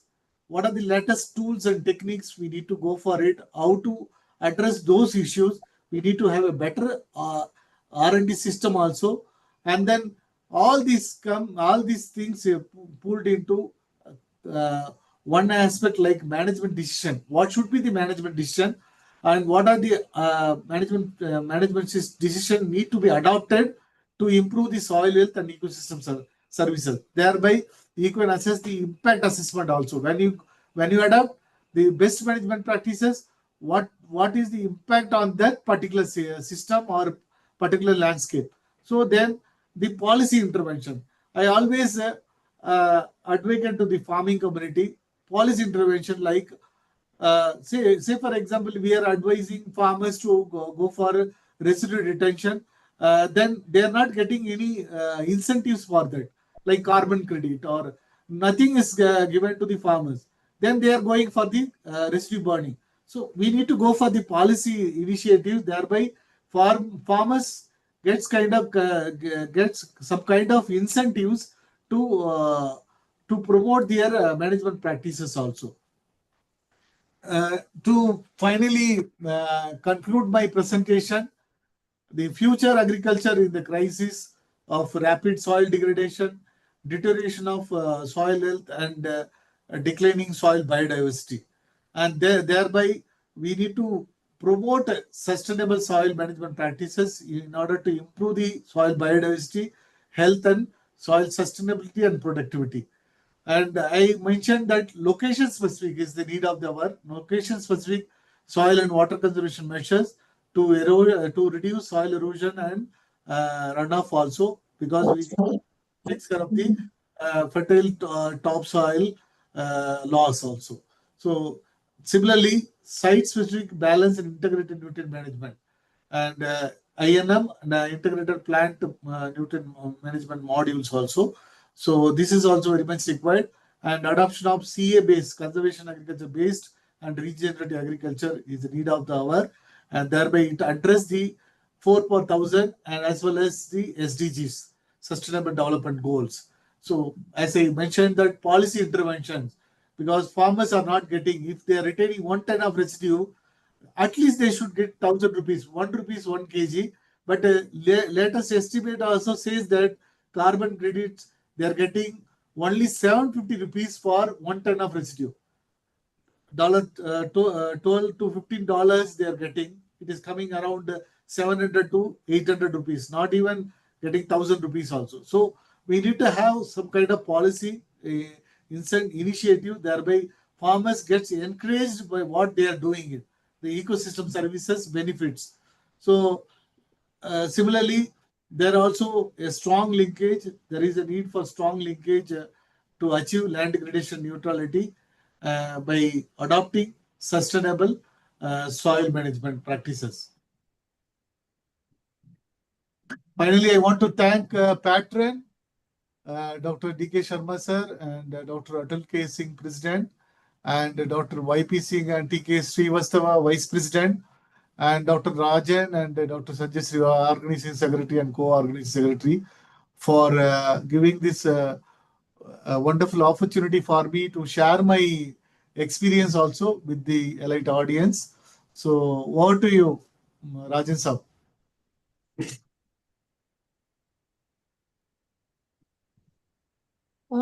Rajan sir, can I interrupt Yeah. just for a second? I'm so sorry for interrupting. The quiz link is open. Please attempt, because it will be open for 5 minutes only. The link has been posted in the message group.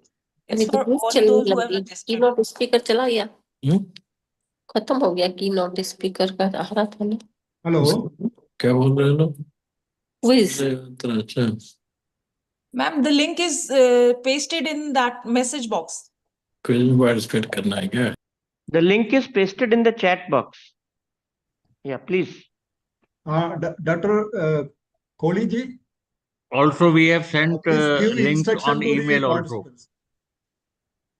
On email also, we have sent to all registered participants the link. Okay, sir. Meanwhile, they will be attempting the quiz. Dr. Rajan, you can continue with the Yes, sir. webinar. Thank you, sir. Thank you. Dr. Kohli ji, do you want to give any instruction to the participants and for the quiz competition? No, sir, it's okay. Everything is already given in the document. email. Yes. Okay. Everything is given in the email and also copied in the chat box. Okay. No Okay. need, sir. You Okay. can continue with your presentation. Dr. Rajan, we can take comments of Dr. D.K. Sharma, sir, because he has to leave for some urgent work. Okay. So, please, sir, Sharma sir, you can give your comments. Unmute, sir. Please unmute.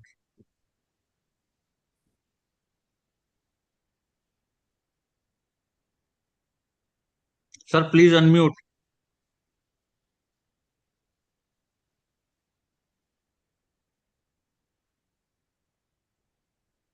Okay? Yes, yes. Okay, now. Thank you very much, Dr. Rajan, again. This is a very important presentation by Dr. Soma Jairamnam. He has been covered most of the topics of today's webinar, including conservation, agriculture, soil health and biodiversity. And he also mentioned the very good study of Dr. Ratan Lal, in which he mentioned that India potential of the carbon sequestration is 39 to 49 teragram of carbon per year. And he has mentioned many different type of cultivation, grazing, cultivated land, and different type of cropping systems. Then again, he has also mentioned the conservation agriculture with the ecosystem services. It is very important to have the different ecosystem services linked with the conservation agriculture. And he also mentioned the climate change scenario and the different cropping system and diversification. he also explained some of the parameter of soil quality index under CA. It is very good study conducted by the scientist under CA, how this soil quality is improving year by year. And these are the long-term study. It is very good information given by him. And as he mentioned that the Professor Ratan Lal is also mentioning every presentation that our scientists have shift the attention from NPK to CNPK, carbon, because carbon is the storehouse, not only the NPK, but although all this nutrient, micronutrient, macronutrient, it is a storehouse of the nutrient. So carbon is the must. That's why we are giving more emphasis on the carbon sequestration. Again, he has mentioned the precision agriculture. Precision agriculture, he mentioned that this right amount, right time, right place, and right method of fertilizer application. It is very good study he has conducted. Then regeneration of soil health. And he also shared the idea regarding the strategy to increase the adoption of soil health management. And he mentioned 4 or 5 criteria of the soil health management.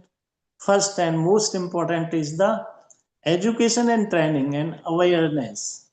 So today we are also, this webinar is organized on this aspect of the awareness and the training and also the discussion and presentation. Second is the measurement. If you say the some of the soil quality is deteriorating, so the quantum or quantity of the any deterioration of the soil health is also mentioned, or it is possible only through the measurement. Measurement we quantify the deterioration. And third is the economic benefit, because every this practices or the cultivation or CA technique have the cost. So how much benefit the farmers are getting from this adoption of this CA agriculture. Then and last is the most important is the policy initiative. It is very much important because suppose is the natural farming, the yield is not getting as compared to this fertilizer crops. So some organic produce policymakers should also provide like a MSP. If the MSP of the organic product, either a cereal or vegetable or fruits, then some initiative will provide, then this organic agriculture or natural farming will increase the area and also the size of the quality of the food for the human being. These are some points he mentioned. It is a very informative and also very excellent presentation he has given through slides on these topics. So thank you very much. Over to Dr. Raj. Thank you, sir. Thank you very much, sir. Next, I request the co-organizing secretary, Dr. Hindu, if any comments or any clarification is needed, you can ask. Sir, it was an excellent presentation. No clarification needed. It was well explained. Thank you for the excellent lecture, sir. We are grateful that you gave us that insightful lecture. Thank you so much, sir. Thank you, madam. Thank you. It's a really wonderful presentation. Slides and all very nice. Well prepared slides, Dr. Sundaram. Then more than that, the inside contents are very excellent. You are a man of conservation agriculture. The entire presentation was roaming around soil carbon, soil health, the link between soil carbon and soil health. Of course, the soil carbon is a very, very peculiar thing, and carbon element itself a very peculiar element. We want more and more carbon in soil. If we increase carbon content more in soil, we consider carbon as a hero. The same carbon increases in atmosphere, we consider it as a villain. So there it is playing negative role. So one particular element is playing two different extreme roles. With my own experience, a simple suggestion I want to make this floor to meet these two requirements. One is increasing the soil carbon in soil, one, and another hand reduce the carbon in atmosphere. One particular process will meet both the ends, making the residue into biochar. I don't know how many of the people will agree with me. With my own experience, I am telling. If you convert this residue into biochar, emission will be reduced. At the same time, carbon content in soil will really play a hero role. At the same time, the soil quality improvement, particularly physical, chemical, biological property with this added carbon through biochar will enrich the soil. This enrichment of soil will improve the biomass production. The biomass production in terms of absorbing more carbon from the atmosphere. So there carbon content is reduced. Here carbon content is increased. This is only because of this converting the labile carbon into recalcitrant carbon. A wonderful material. With my personal experience, I am telling this one. So with these few words, I thank Dr. Somasundaram for his excellent presentation. Now I request the participants, you can interact with the speaker. If you have any clarification, you want to make any query, please, you are invited. We can take views of Dr. Day also, Pradeep Yes, Day. sir. Yes, sir. Yes, sir. Because he is with us, we are thankful to him. Yes, sir. He Yes, can have his comments and Day sir, suggestions. unmute, sir, Day sir, unmute करिए sir. Sir, unmute करिए Day sir. Day साहब अपना कुछ comments दे दीजिए. Sir बोल रहे हैं unmute sir unmute करिए please unmute. Day sir unmute करिएगा. सर बोल रहे हैं लेकिन म्यूट कर दिया. सर डे सर म्यूट में है सर अनम्यूट करिए. हाँ okay okay sorry we are requesting you to have your comments and okay, Dr. Soma is very close to me, so Thank you. Thank you, if there is something lacunae also, I cannot speak out. But to tell that just from the lighter side, there was no lacunae. In fact, excellent presentation, and as usual, Dr. Soma Sundaram never let us down. Whenever there is presentation from his side, and he covered everything. In fact, my own creep also STCRE mentioned very nicely, and we work together. Actually, we work together in some projects, and still we are in touch, close touch. So just for the lighter side, I started in that way, but there is, in fact, it is a brilliant and excellent presentation, and I sincerely wish that Dr. Soma to a much higher pedestal, in fact, in near future. Thank you very much, and thanks to our academy for giving us this chance again. Thank you, sir. Thank you. Thank you so much for your nice words, sir. But लेखना बाद में बताइए sir, मैं phone करके पूछ लूंगा. Now you can have queries from participants. Dear I think participants are busy with the quiz, but the quiz is now closed, and some of the participants might have delayed in responding to the 25 questions that were asked, prepared by Dr. Mandira and Dr. Anshuman. So I think we will be announcing the results later at the end of the program. Meanwhile, any queries from the participants, please, regarding a very wonderful presentation by Dr. Soma. Thank you, Arora sir. Thank you very much.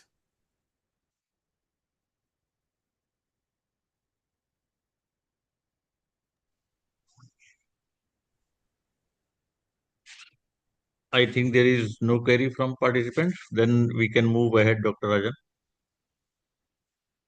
Still, if you have any query, you can write to ANRCM. We will share it with the speakers. Sometimes you are busy in the official work apart from attending the. I think Dr. Rao is also with us now. Yes, sir. Yes, sir. Dr. So Rao has we can move joined. ahead. Yeah. Actually, Good morning, sir. Good morning. Somasundaram, Dr. Krishna Rao, both are right now in Western Ghats. So it's very, very difficult to get connectivity. So now Dr. Rao traveled almost 10 kilometers from valley portion to hill region to get connectivity. Thank you, Dr. Krishna Rao, for your effort and your energy. Now I request Dr. Krishna Rao.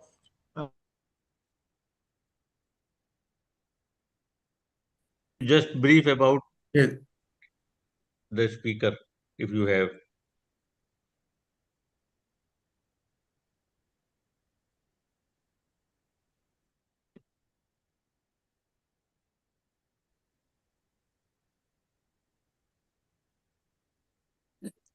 Dr. Rajan?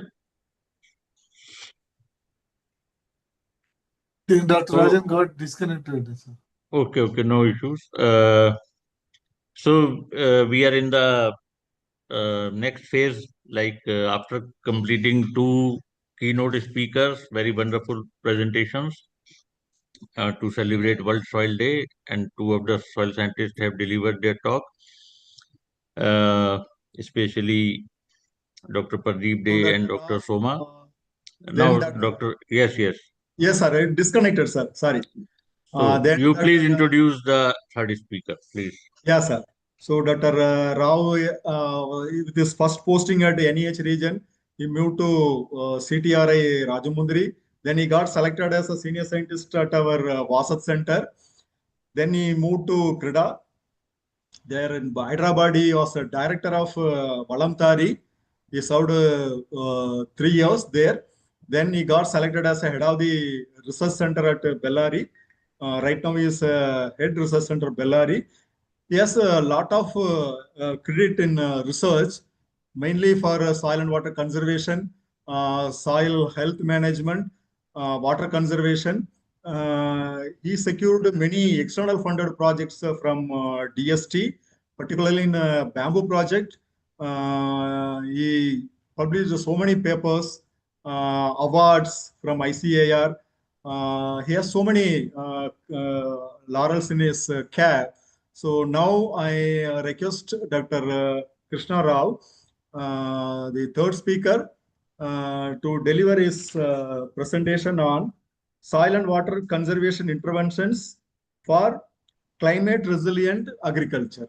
So I request Dr. Rao to start his presentation. Thank you.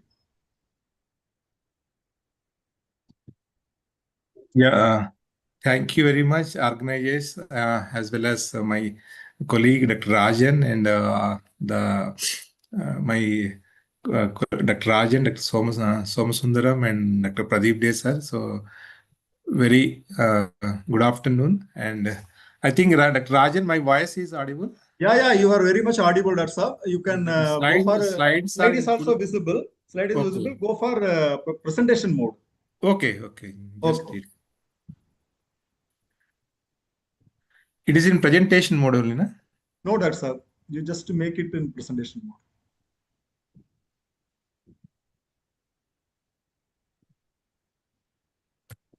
Kindly check it. Its slides are moving.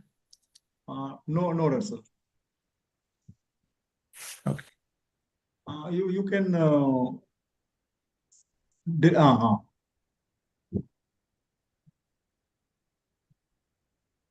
I think sir can share the whole screen. Okay. That will be better.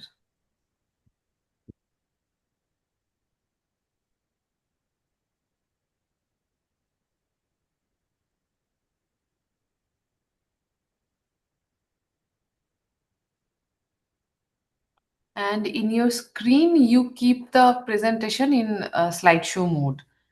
Just wait. Yeah.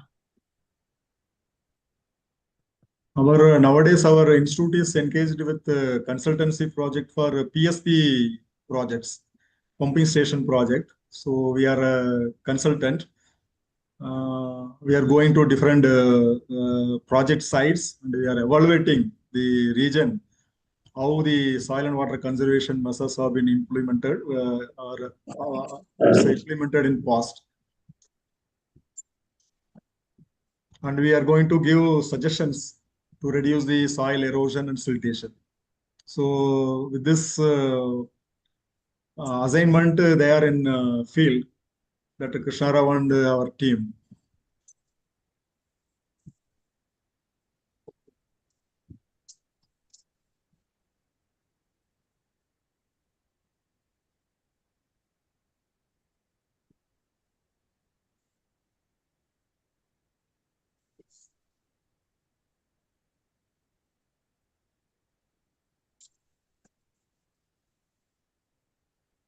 Yeah, and Rajan, now it's okay?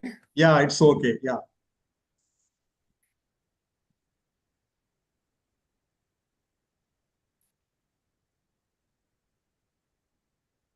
Slides are not moving, huh? Yeah, it's not moving.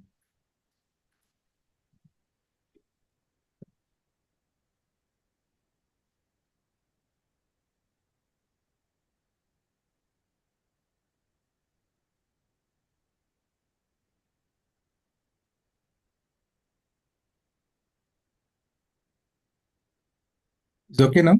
Yeah, now it is moving. Okay. Yes. Yes. Very good afternoon, friends. And I'm sorry, actually, some remote location, some network as well as other issues also there. So it's so here, Dr. Rajan and our colleagues, Dr. Somasundaram and all, we are attending this webinar. So we are talking about soil health. Earlier, being an engineer, we always talk about water and water, World Water Day and all, but soil is such a important nowadays. So without soil, there is no, if you conserve water, also water is also, if soil is not there, so it water will not be effective. So these soil and water are the two eyes of our two eyes or two hands.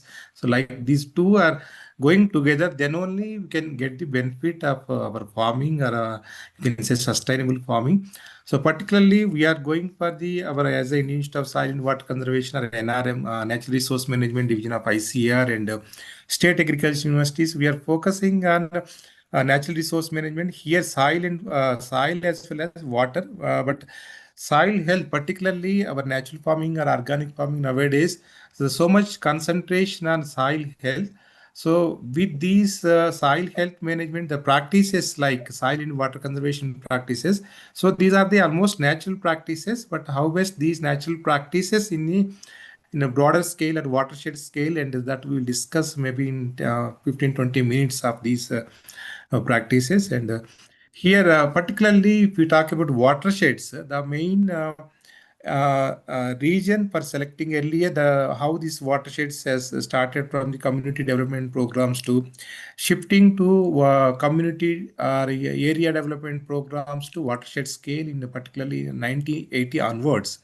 So these earlier we have the programs like DPAP, drought prone area program, or desert development programs. All these are the some area based links. Then after shifting to watershed, these are in watershed based approach or watershed based development, watershed based NRM, watershed based soil health management. So these are the now buzzwords or ecosystem or ecosystem management, or you can say ecology, landscape ecology. Nowadays we are so most of the global level or international level we are speaking about the watershed scale now as the ecology or landscape management. Landscape management is a key word for the sustainable soil health management in arid and semi-arid regions. The regions, the problem with these semi-arid and arid regions. So if you see the how these semi-arid and arid regions, the problems are these are the where the low rainfall and also frequent droughts, and also we have the if you see the red color, these are 255 districts are the water stress, are a low resource base, and also poor soil health, and these are the some of the problems in these semi-arid regions. So water table also declining, and eroded and degraded soils with multiple nutrient deficiencies are major problems on these semi-arid districts of 255 Government of India identified. So in addition to these soil water problem, so in recent years, climate change or climatic variability also causing the major some in terms of water resource conservation, in terms of soil health. So this climatic variability also affecting these soil health practices of water management practice of these regions. Uh, and these are the so in India monsoon, we have the monsoonal rainfall. We all know that the distribution of monsoonal rainfall is so 120 days duration. In that 120 days duration, we have 30 to 40 days of rainy days. So 3 to 4 months period. The distribution is very means scattered like our developed some of the countries like developed countries or Europe or United States, that the rainfall at the same amount of 700 mm rainfall pattern, their distribution is different. So as a monsoonal country like India, we have very high rainfall, high intensity rainstorms within 30 to 40 days, so 3 to 4 months period.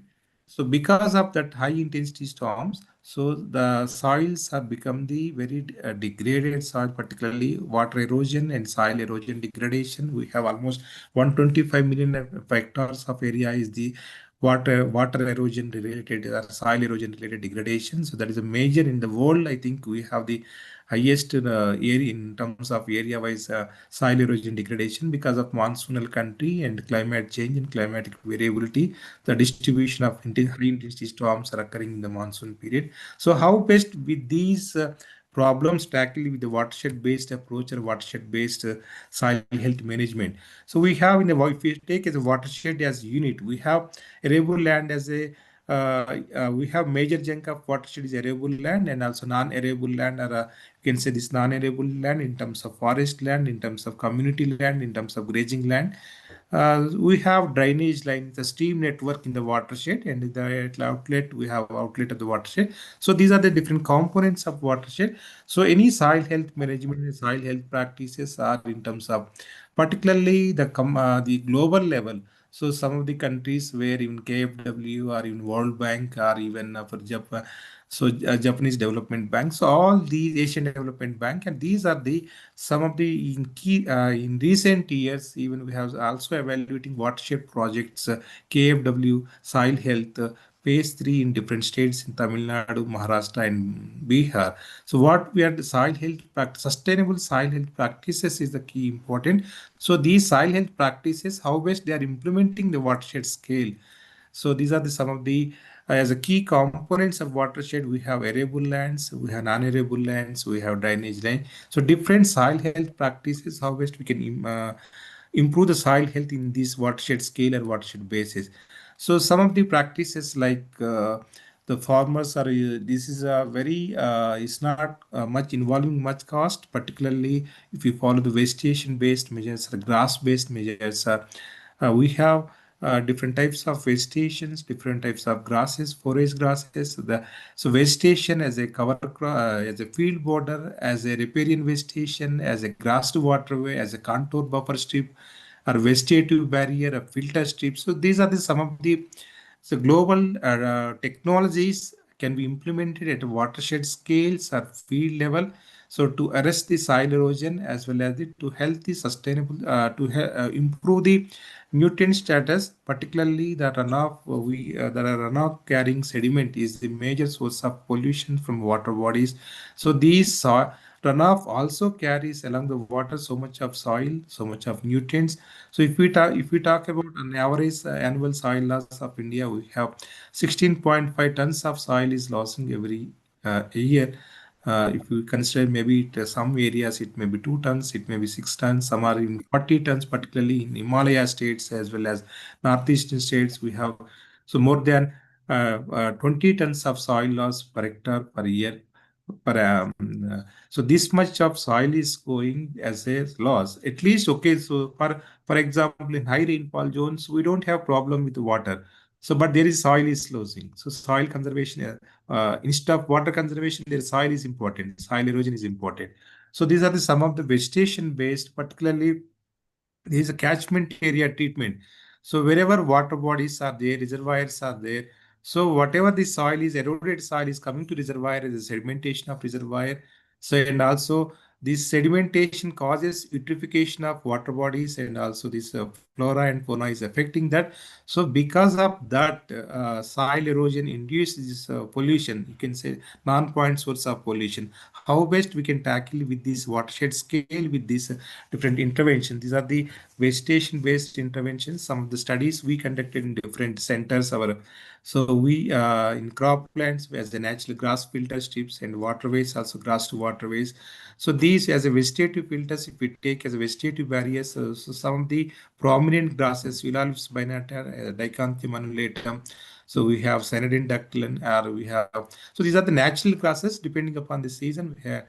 So these grasses in the field runoff, and particularly runoff reduction is not that much important here, as runoff is up to 15%, particularly soil and nutrient losses, 65% of the soil and 75% of the nutrient losses.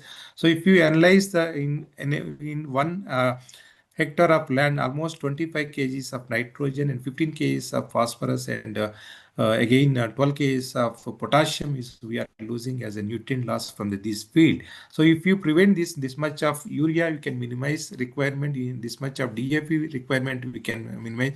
So we can minimize this much of application like potash or muriate of potash or sulfate of potash. Those type of farmers, how these interventions, whether it's grass-based vegetation filters or vegetative barriers.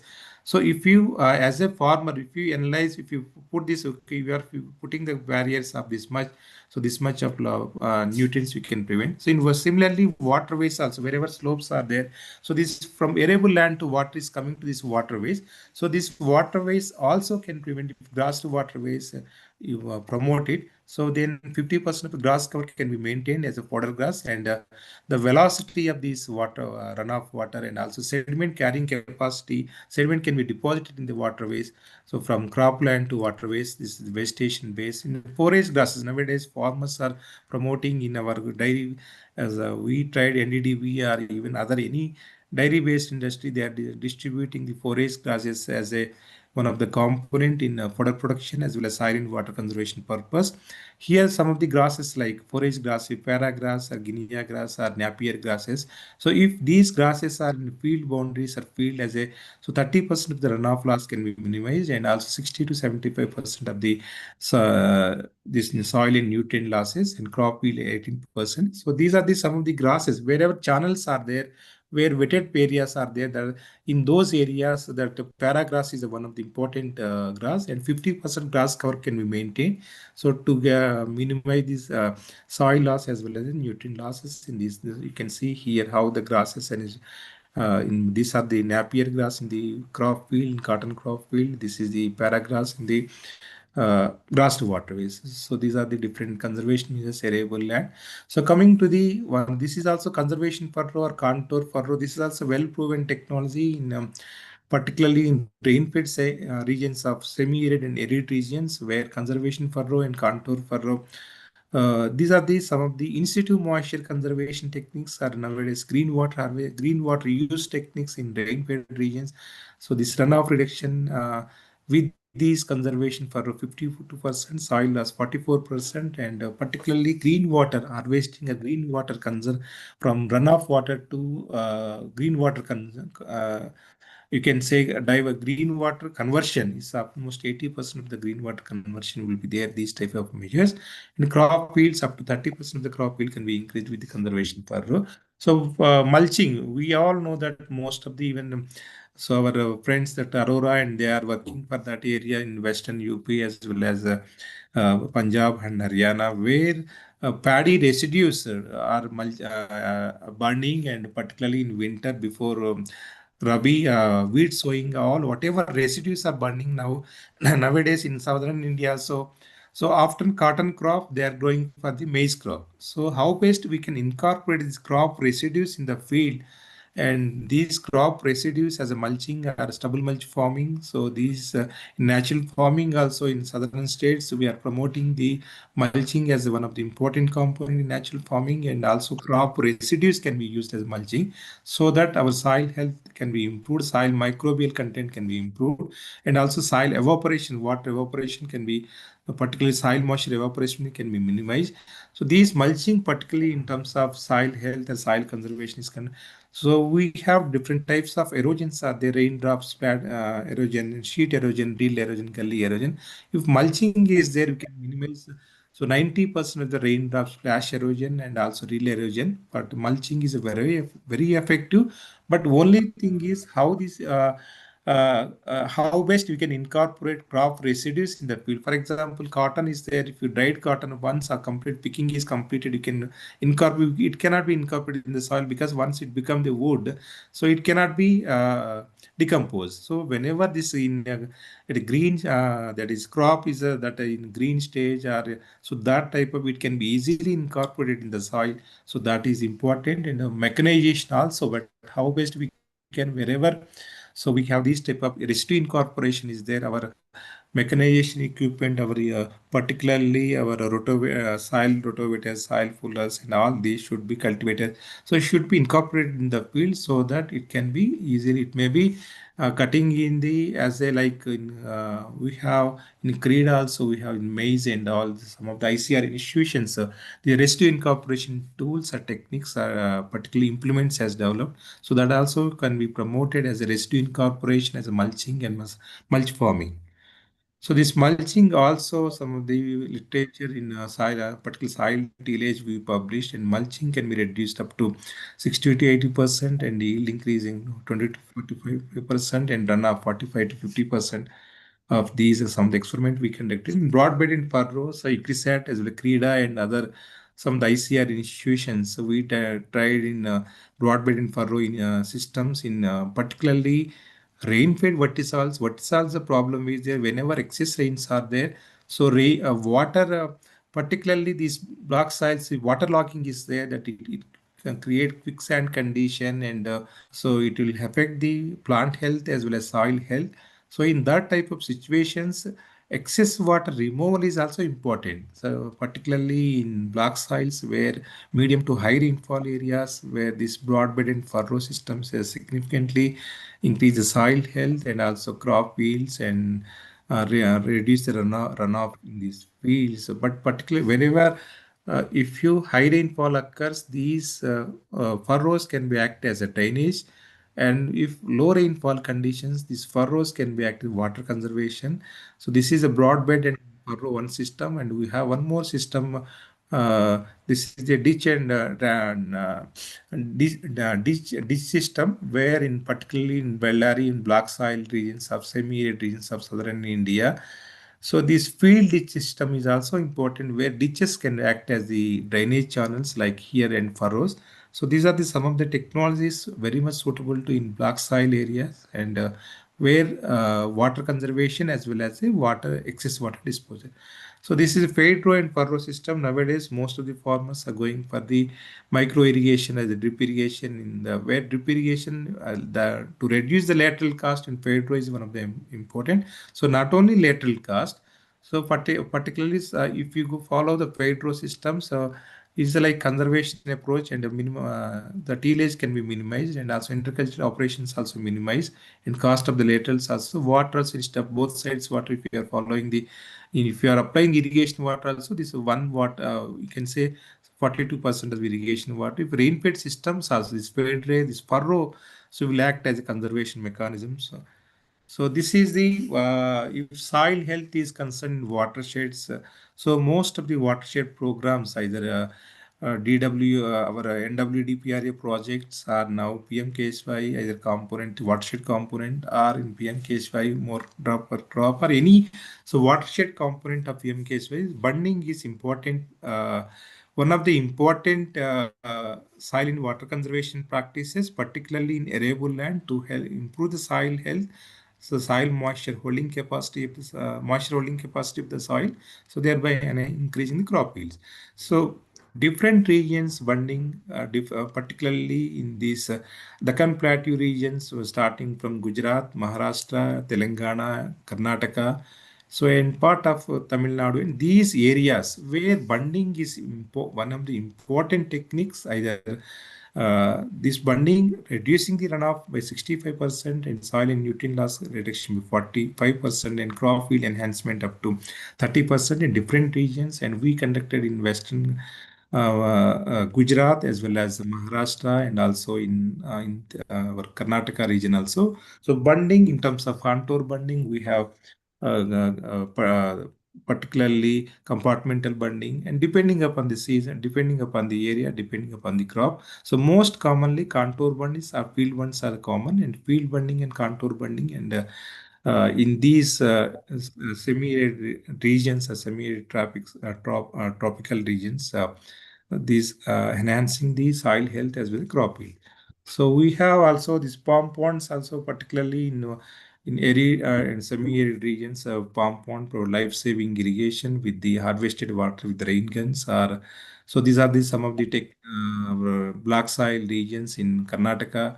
So northern Karnataka dry zones, so palm ponds with the how much of life-saving irrigation crop yield is provided, and so the details we can also share in addition. But particularly, so palm ponds Creda is also doing some of the under climate resilient technology. Our Bellary or arid and semi-arid regions also we have some good projects on palm pond technology in terms of particularly resource conservation, recycling, and also economics. So income, some of the schemes also implementing these states in Krishi Bhagya scheme of Karnataka. So complete every pond, every farmer having one palm pond in the field.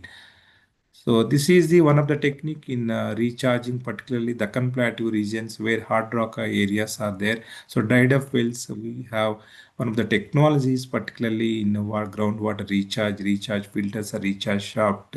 So this is also we tried in farmers field of this is the where Panchmal, Dawa districts of Gujarat, we conducted experiments under one project, the DST projects as well, also in our ICR external funded projects.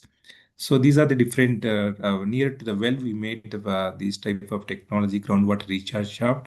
So these shafts are filled with different materials. This is a earlier one is a vertical flow filter. This is a lateral flow filters, and these are the some of the recharge filters in Karnataka. We are dried up open bore wells.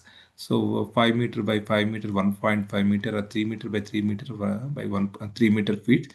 So this depending upon the in TSP, SCSP, and these programs also we are promoting this well recharge shop particularly. So this is also, for example, these rainfed regions, the farmers having open well at tube well. So monsoon season they are going crop, and particularly in Rabi season, most of these those are sometimes soil is good, everything water is not available. So that in Rabi season to promote the cropping intensity in the Rabi season. So these are the some of the well recharge shafter well recharge. So these are the excess water application farmers feel, particularly in wherever Rabi season. These crops like fennel, so chilies, and all these are the basin type of irrigation. The farmers are applying very excess application of water. So because of this excess application of water, the problems with this excess application is that these so much of leaching losses are there, and sometimes this excess application also salinization. Some this if the salts are there in the below root zone, and that again bringing to the surface root zone of the crop. So these type of excess application, one type of leaching also there, leaching of surface nutrients sometimes. Again is upcoming the below salts to the root zone of the crop. So these type of excess irrigations we can go for the alternate mechanism, surge flow irrigation or flow furrow irrigation or alternate furrow irrigation. These also save the water, also leaching losses of the nutrients, and also salinization, alkalization problems in these soils.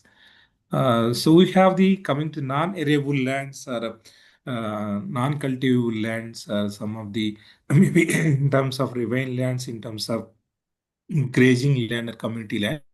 So these how best we can go for the non-arable lands. First of all, this non-arable lands is having very poor organic carbon content, also nutrient status. First, to improve the nutrient content or organic content.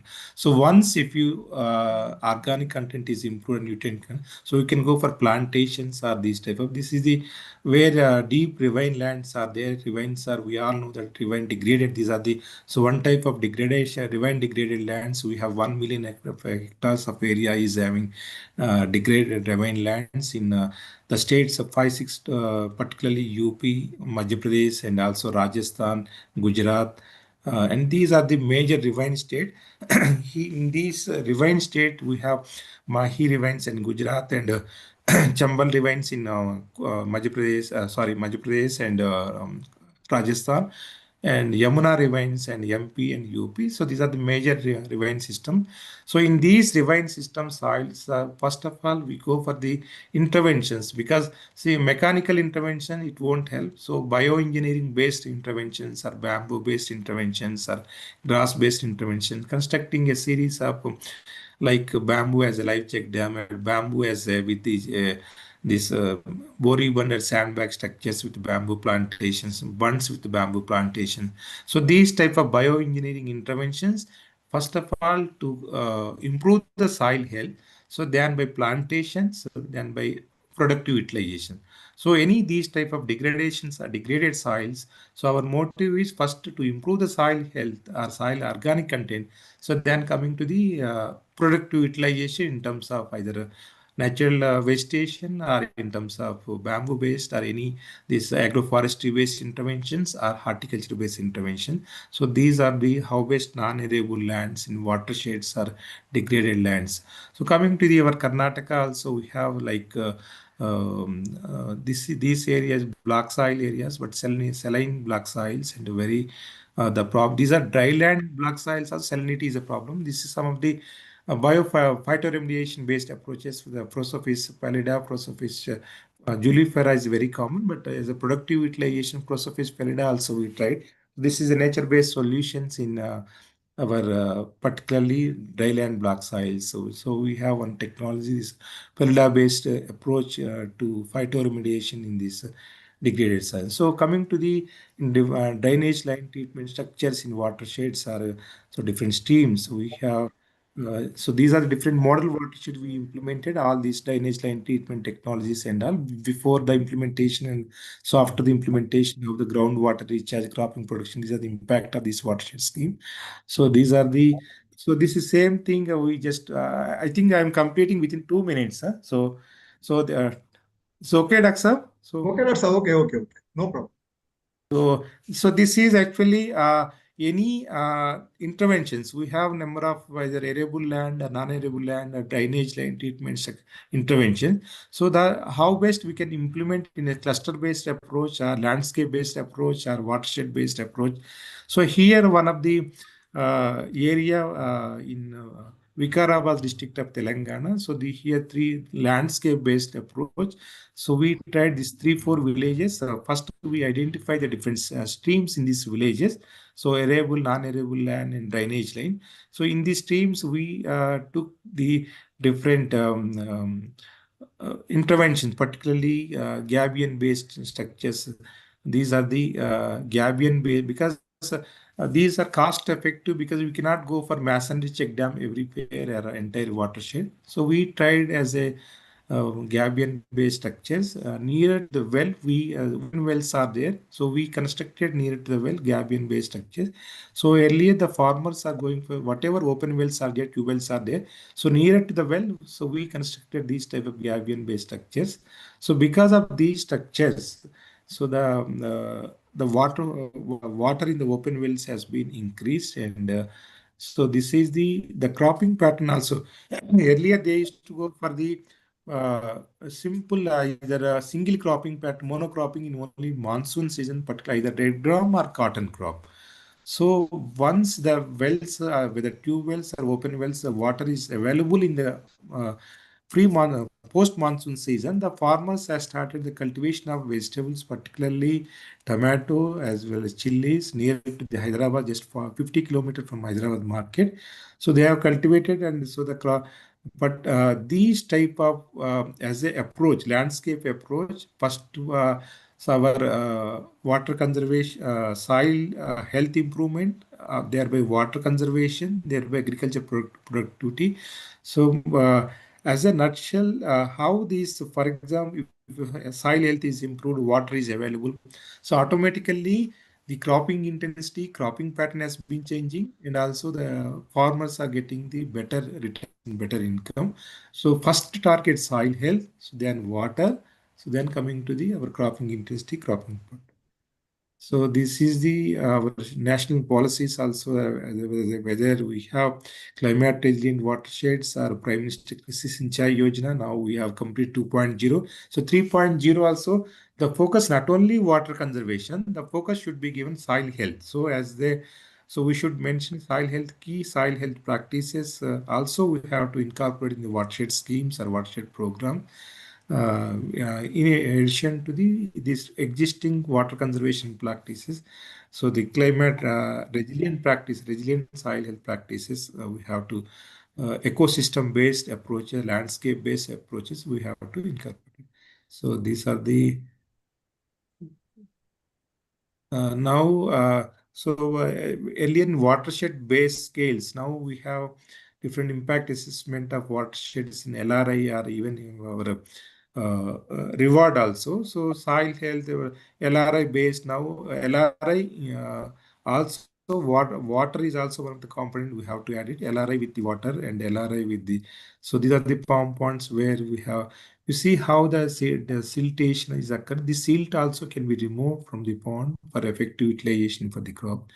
So this is about big. Thank you, Dr. Saab. Dr. Krishna Rao has presented for the past half an hour on water. The water is a very, very, very important input.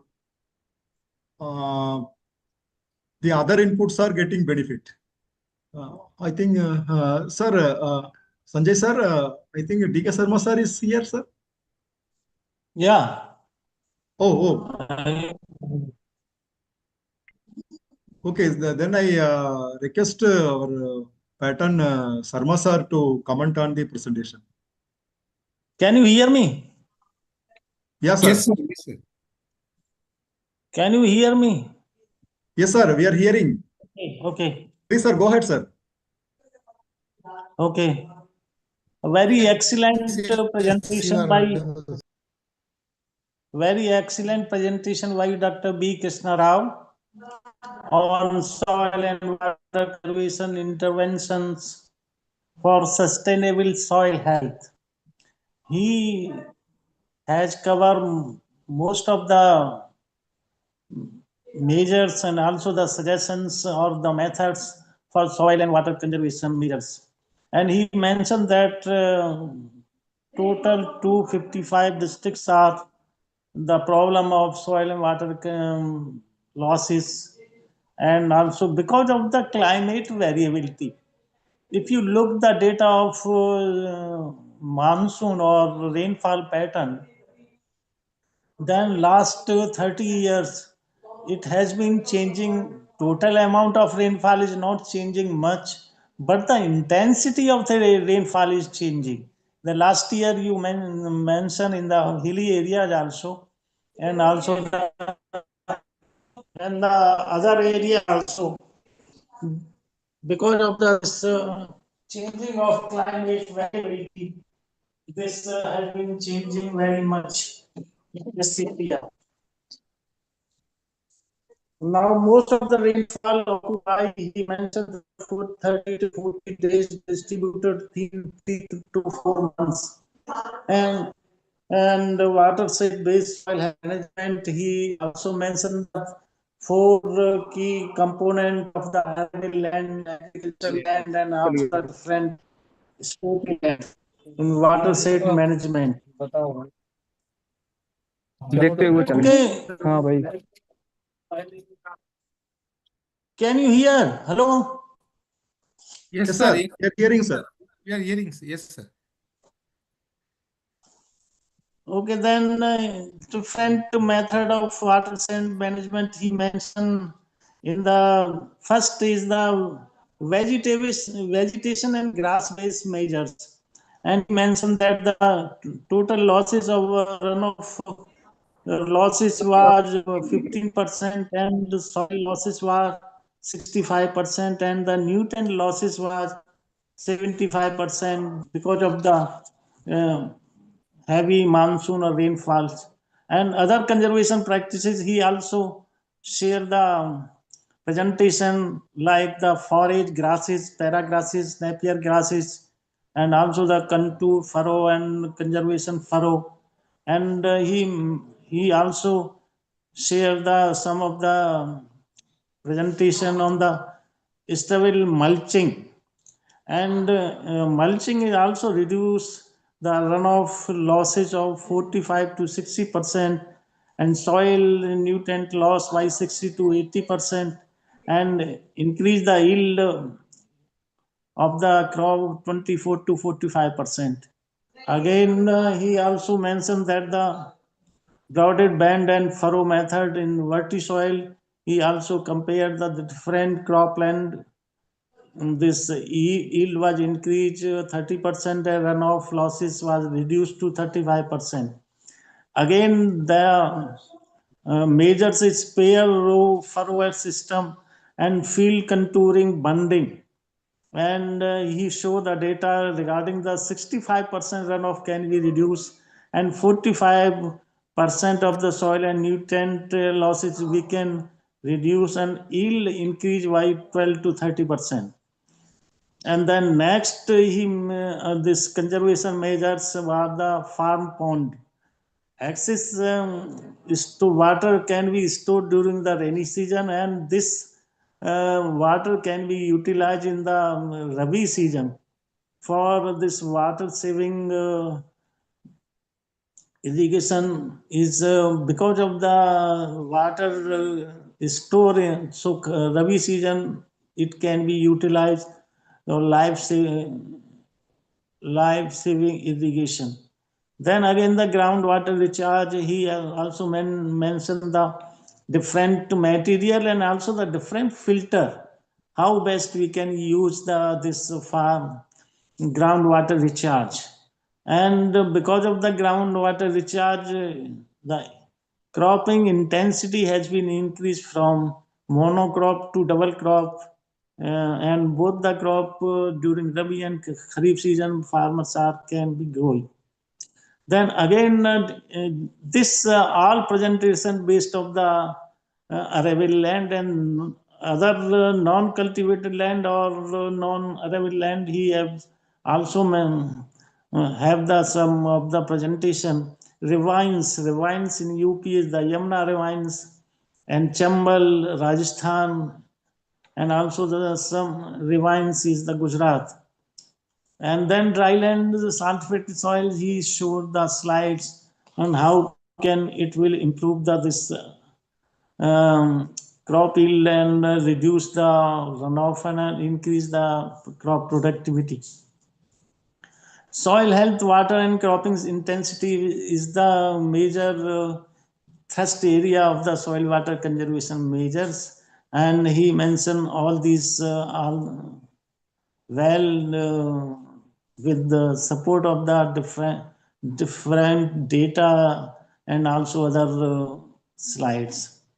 Now, in the last fourth slide, he mentioned the impact assessment of the soil water technology, and the impact is very well visible of the soil water conservation measures. But my question is only one: how this technology is outscaling and upscaling the area, because this is a very important area of the research, and also the impact of the analysis clearly mentioned that it is a high impact of this technology. but how much area is upscaling and outscaling of this technology, if you have some data on this aspect. So thank you very much. Over to Dr. Raj. Thank you, Sarma sir. Next, I request Dr. Indu. Dr. Rao can respond to Dr. D.K. Sharma's Yes, sir. query. Yeah, Dr. Rao. Yes, sir. Actually, upscaling you are rightly mentioned about, sir. Actually, each slide yeah, very good. So you have noted all the points, sir. Even every point you have mentioned, sir. So very nice narration and also telling. It's a very excellent, sir. So I never seen each slide you have noted. You have mentioned the points, sir. Very nice, sir. Regarding upscaling is concerned, sir. Watershed earlier. Before PMKSY, what they are doing, sir, maybe IWMP or NWDPRA, each ministry is doing separately. Once after PMKSY came, they particularly this watershed component 1.0 or WDC 1.0, 2.0, now 3.0, they are going to start from this next financial year, sir.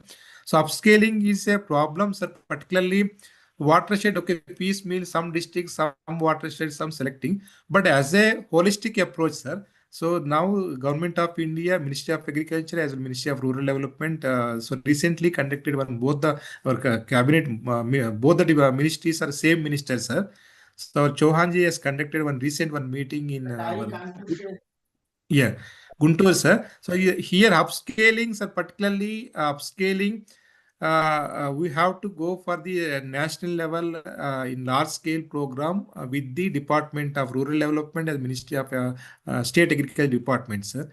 With our ICR institution, ICRISAT as a knowledge partner. So State Department is I think there's so much budget they are allocating for this upscaling of these watershed programs in the PMKSY WDC 3.0, sir.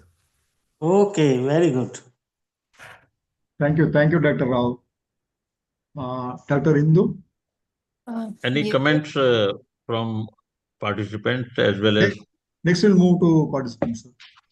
Okay, Dr. Yes, we have co-organizing secretaries we can take their comments. Sir, I don't have words because Dr. B.K. Rao sir has conveyed his message very clearly, and it was very well briefed by Dr. D.K. Sharma sir. So it was a very, very nice presentation by all, and it was really a very nice learning experience for us, those who are working in this field. And if we are not working there, yes, it was enlightening also. Thank you so much, sir. Dr. Mandira, you can also put your comments on record. Yes, sir, of course. But shall I put it in my? Okay. If you have any presentation, you can. You Not have the not presentation, but okay, it's okay, no problem. Sir, it was really comprehensive, of course, and very insightful presentation on soil and water conservation measures in line with the climate resilient agriculture. The way you articulated the integration of land management technologies with climate adaptation strategies, this offered a clear, it's a like a roadmap for sustainable agriculture development. So thank you, sir. Thank you for this. Sir, next shall we move to? We can have because our distinguished keynote speaker is with us, Dr. Pradeep Rai, Pradeep Day. Sir, can you have some more additions in the soil conservation aspect related to soil health management and cities? Basically, we are targeting today, as in your presentation, water management, what Dr. Rao has mentioned. Some Yes, actually, additions from your side. Dr. Aurora, thank you very much. I was listening closely, whatever you was presenting, and these are related. In fact, 2-3 studies already done in, of course, outside India. I was briefly mentioning about electrical resistivity tomography studies. that in urban soil. So all these are measured and wet land creation, island creation to counter the hotspot and hot islands, and then flash through his presentation, whatever he presented. So many things actually, in fact, here I giving only during my presentation NBSS LUP, but this particular part, management in urban soil management in relation is urban a small extensive management, same cover crop in consonant with urban forestry, agroforestry. Actually, those will be very much should be inbuilt for our urban soil management also. So soil health management and especially agricultural soil health management, but some of this part can be very well taken to the urban soil health management also. That I was listening actually. Thank you very much. Thank you, sir. Thank you very much. Any participants, you want to make any clarification? Most welcome. Hello. Hello. Yeah. Yeah, sir. Myself, Dr. Rajan Bhatt from Amritsar, Punjab. I just want to first congratulate the last author. Very good presentation he made. That's all discussed about the gully erosion. So we have also worked in our Punjab, in Sharpur, Ropar, Nawashahar, where different catchments are there, watersheds are there, and we are facing a problem of soil erosion there. So I just want to query that among the different ordered gullies, there are first order gully, second order gully, third order gully. Government of India and government state governments are spending lakhs of rupees in controlling the higher order gullies.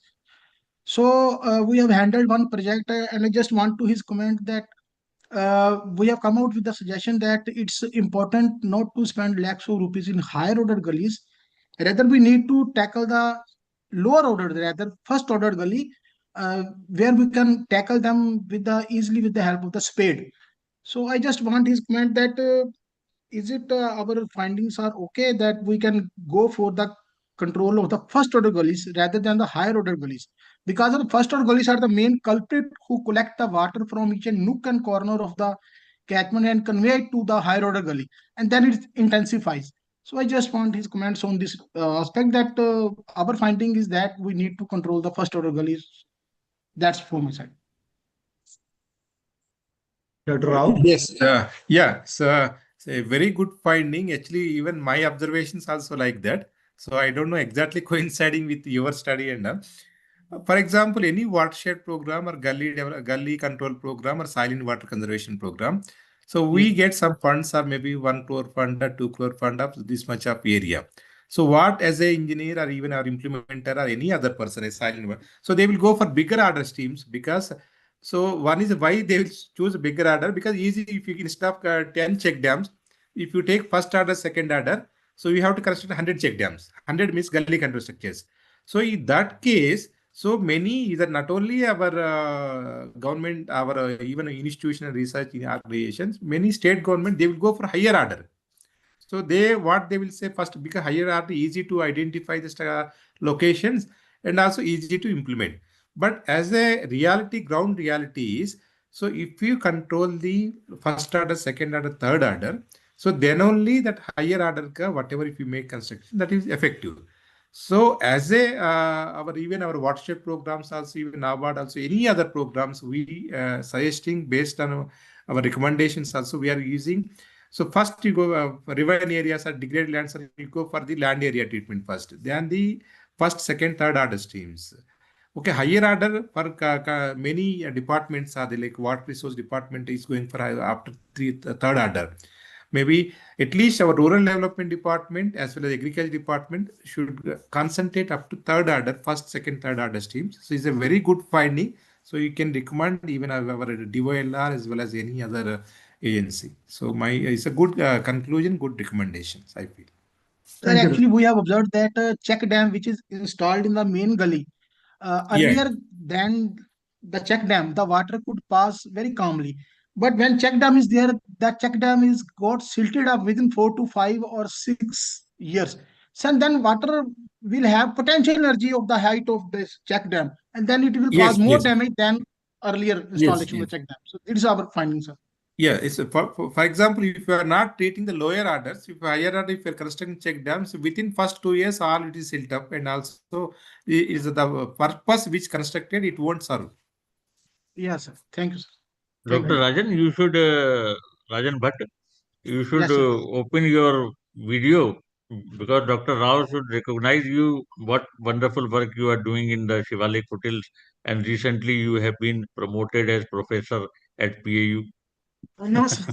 Actually, I Rajan, don't got the order by my assemblies there. yes, Yeah, I we used meet to in see Delhi. that Rajan come in our group on silent water conservation. Also, he is there, I think so. Yeah. So I thought Rajan Yes. means he is from Tamil Nadu. I thought because Rajan the name, so he's from. Yeah, that's why I asked him to open the video. Yeah. He is basically from PAU and he working at Amritsar. So, any other suggestion, comments? Now the house we can open for 10 minutes to interact. Doctor, we have our learned members, life members of ANRCM, Dr. P.K. Rai, Dr. Girish Patel.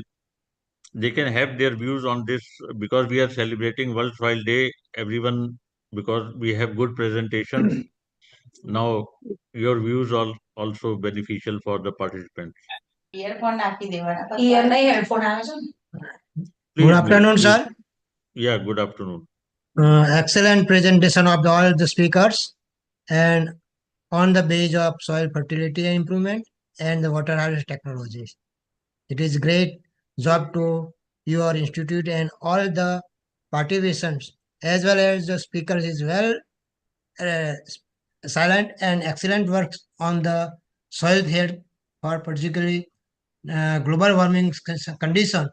It is very difficult to maintain soil fertility as well as the temperature maintenance. Okay, thank you, sir. Thank you, sir. Thank you. Thank you. Dr. Popia from Assam, Meghalaya. Please unmute. Yeah. Namaste, sir. Sir, so all three lectures are very insightful, sir. I personally delighted by all the lectures, and especially before the Soil Health Day, I get the glimpse of many topics, and this is the revision also, so that I can convey to my fellow colleagues and the farmers. Sir, thankful to you. In a very short time, we got this type of lecture, which is very much essential for all of us. Thank you, sir. Thank you. Thank you. Anybody? Dr. Shravan. Dr. Shravan Kumar from Kajri.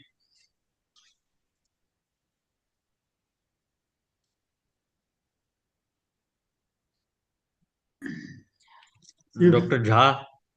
We have Dr. S.K. Jha, Sunil Kumar Jha.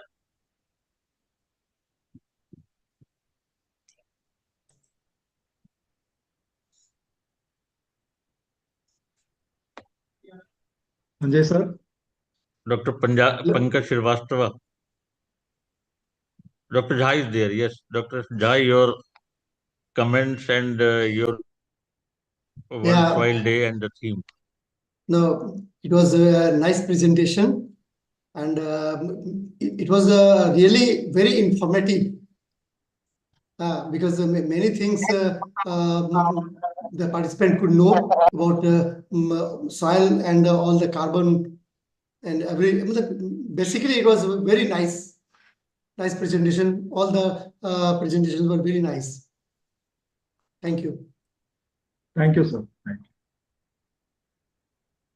If It is voluntary. We should interact some, apart from complementing, we can have some, like how to enhance carbon. We have Soma Sundaram with us. We can have some idea related to enhancing carbon through residues, biochar, and many other aspects. Or your views on the World Soil Day? Sir, good afternoon, sir. Yes. Myself, Umesh, calling from GKVK Bangalore, sir.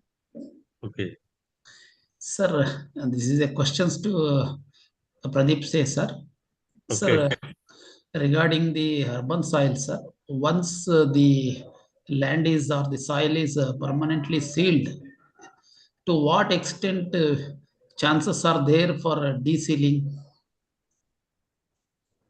Okay, the soil, so once it is sealed, then we have to create, there is limited scope of this opening up of soil, because ultimately if you plant trees, big trees, then it will take care of that, but it will create a stress to the pavement and structure, building, all places, because of their root growth, lateral root growth. So usually in all these studies are from abroad. What they do, some of these we are also following in some areas of archaeological site and all. So what they do is they create a kind of say concrete structure to some depth, say up to about 1 meter depth, and then within that limited structure they plant trees. It is not possible to go for large area, because you have lateral root growth also affect building and structure. So that's why it has to be trained first to go at least 1 meter below, and then if it spread, it doesn't spread much. But you know that the tree roots usually spread according to its canopy. Outside canopy, circumference is tree roots spread. So we have to limit that at least up to 1 meter. So that's why scope for agroforestry for different places where already structures are there is limited. It can only dedicated to some common land which is kept open. But still it is followed, and some specific trees like Alstonia and all, which are very less water consuming and root spread is also very limited, we can go for that. And they actually create an environment inside the soil to open up the soil sealing also over time. So that is one way of doing economically. Otherwise, we can always churn the soil and do, but for pavement and other places and structures, it is difficult to do that to a great extent. It will weaken the structure. So ultimately, there is some investment is also required for that. Thank you, sir. Thank you. Thank you. Okay, thank you. Dr. Rajan, please continue. The next we will move to announcement of quiz competition result. Yes, yes. Dr. Indru will. Thank you, sir. It's my privilege to announce the results. We have got very good participation from all, including the scientists, professors, and students mainly. So in total, we had got 158 registered participants for the quiz. And I think it was very difficult for the selection team to select the winners. We have got 13 winners, and 3 have got the first prize. Those have scored 100 out of 100, and I really congratulate those. These are students, as well as we have 2 students and 1 assistant professor. So I am announcing their names, and I'm personally and on the behalf of ANRCM, I congratulate them all. The first one is Bhukke Balram Nayak, student from IRI. Second is again from IRI, Arijit Chaudhary, PhD first year student from Soil Science and Agricultural Chemistry. These are two students who scored 100 out of 100. And we have one assistant professor, Dr. Arvind Kumar Gupta, Department of NRM College of Forestry from Banda, BUAT Banda. These three scored 100 out of 100 in this quiz, and I congratulate them. We have got one second prize who scored 96 out of 100, and that is Rajiv Deka, MSc student and from Nalbari, Assam. Third, again, we have three third prize winners who scored 92 out of 100. These three are Sneha Biswas, MSc student from CCS HAU Hisar. Second one is Mr. Akash Mishra, student from Baba Saheb Bhimrao Ambedkar University, Lucknow. And third is Pushpender, MSc Forestry, Shisham Hostel, FRI, Dehradun, Uttarakhand. And we have got 6 appreciation awards also, those who scored more than 80. So these are Kunal Chaudhary, MSc student from Sardar Vallabhbhai Patel University of Agriculture, Modipuram, Meerut. Second is he scored 88.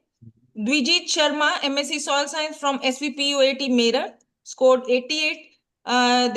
Devashi Shramola from Meerut scored 84. Project associate, but his or her name is not given. CSSRI. I really don't know if from regional center or from Karnal. The person has scored 84 out of 100. Another we have got, we don't have name, assistant professor from Center of Environmental Studies, University of Allahabad.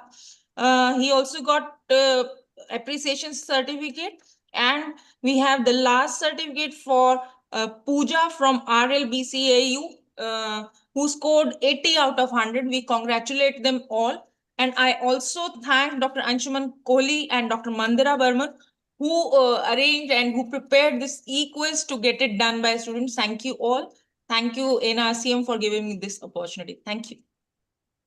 Thank you, madam. Now we have come to the final part of the certificate दिए हैं?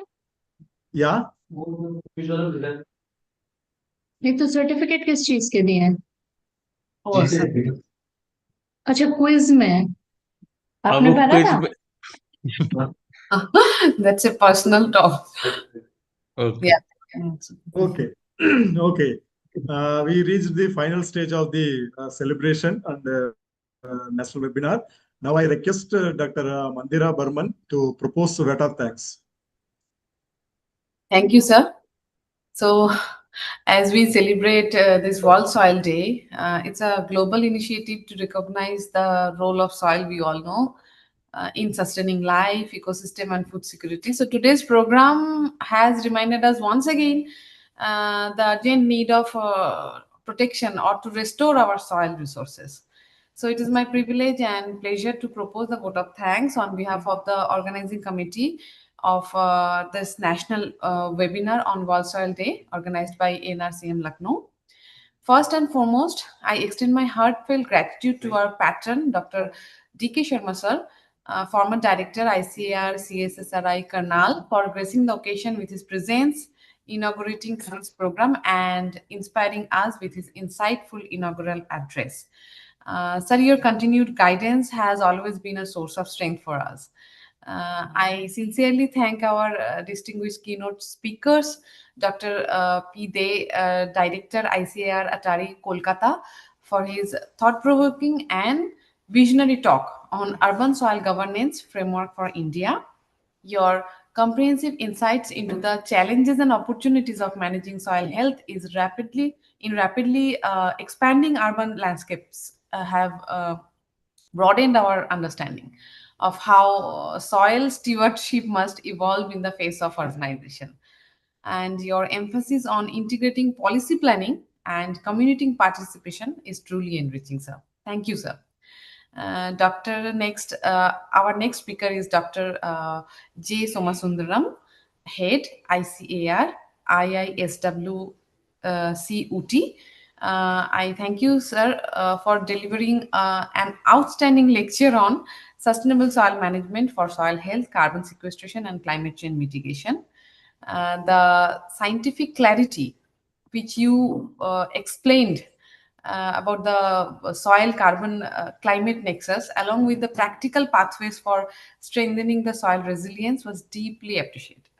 Your talk provided both conceptual depth and actionable strategies. Thank you, sir. Thank you for this insightful lecture.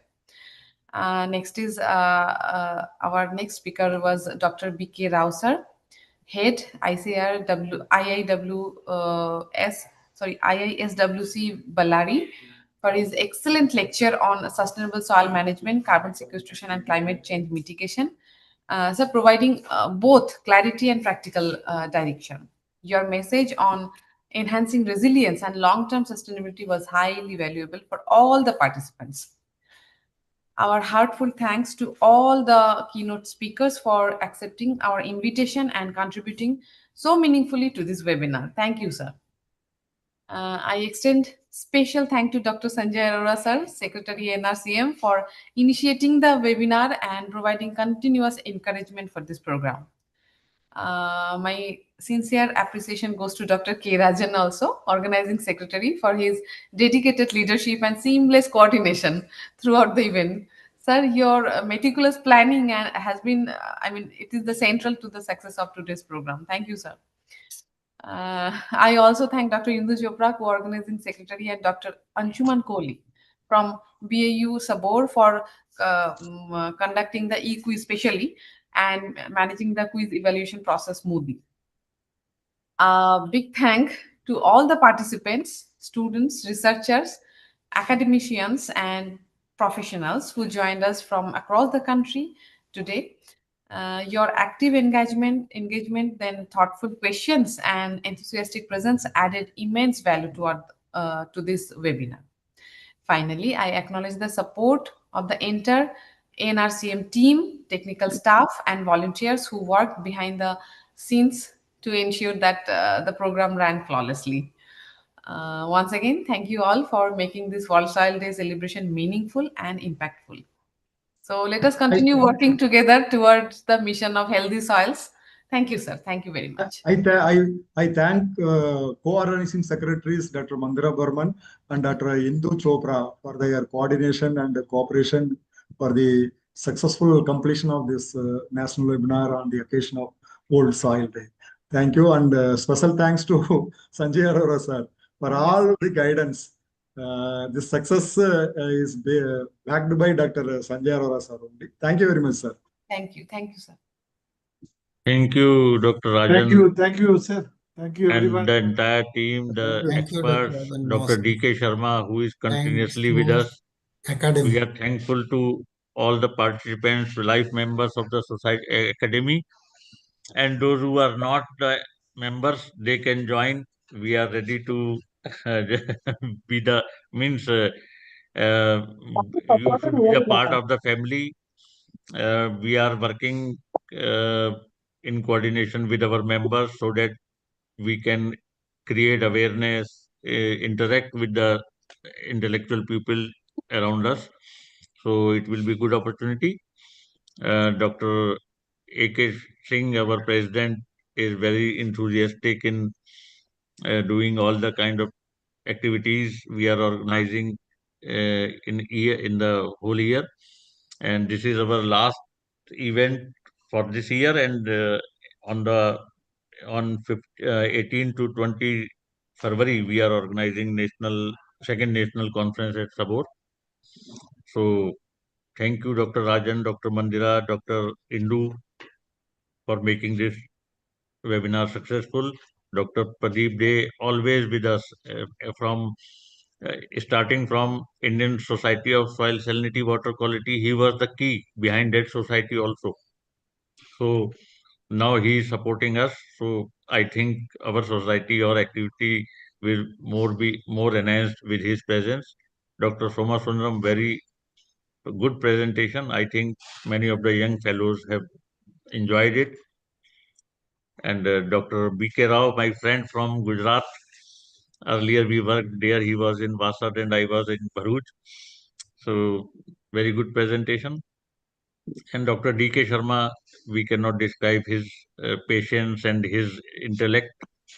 Whatever he uh, does for the academy, we thank to him. Thank you all the members for participating, and wish you all uh, on the eve of, or we can say 2-3 days ahead of the World Soil Day. But we have started celebrating it, so we will be meeting in any of the other events during the period. On World Soil Day, we are celebrating on 5th December. So thank you one and all. And I request all to contribute a research article for our journal also, because we have Dr. Ajay Bhardwaj is our chief editor of the journal, and 5 years we have completed, and now we are in the 6th year, and we are trying to get the Scopus indexing and all the things. So your support will be highly appreciated. Thank you, sir. Thank you, sir. Thank you, sir. Thank you very much. Thank you. Thank you. With the permission of Dr. A.K. Singh, we can close this. Dr. Singh. अरे आप unmute हो जाइए, कुछ एक दो बात बोल दीजिए हमारे आप Yeah, thank you, Dr. Arora. First of all, I will like to thank Dr. D.K. Sharma Saab, and my friend Dr. Pradeep Dey, who has always been with us whenever we have requested him, and all the other two speakers, Dr. Sundaran and Dr. Rao, and mainly all the participants who have spared their time and made this webinar successful. So now I think we can, and Dr. Rajan, especially Dr. Rajan, Dr. Indu, Dr. Mandira, they have done a lot we of should not effort. forget Dr. Kohli. He was behind the scene. Yes, sir. I was coming to Dr. Kohli because he was very instrumental in preparing these quizzes. So we have introduced this new idea. It's all credit goes to him. Thank you very much. Thank you, sir. Thank you, all of you. Thank you very much. Thank you, everyone.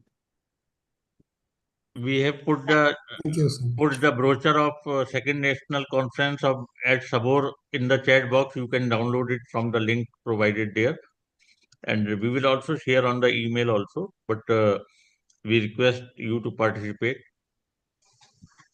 Thank you. Thank you, sir. Thank you.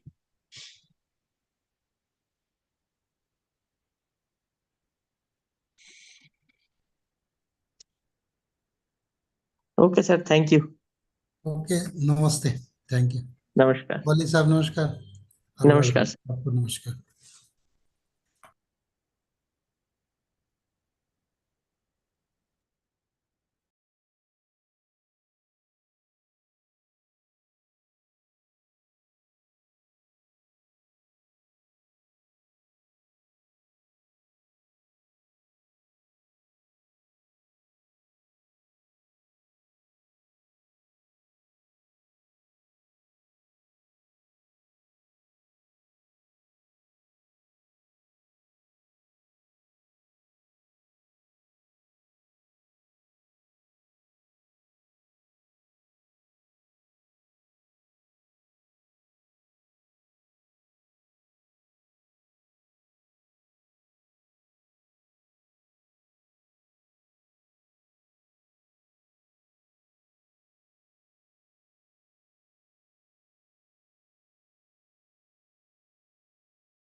लगेंगे।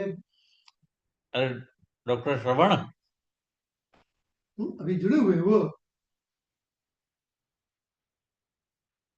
अरे अब तो खत्म हो गया है doctor श्रवण। Doctor Pradeep राय, तो होंगे नहीं, जैसे मेरा मेरा भी खुला हुआ है ना।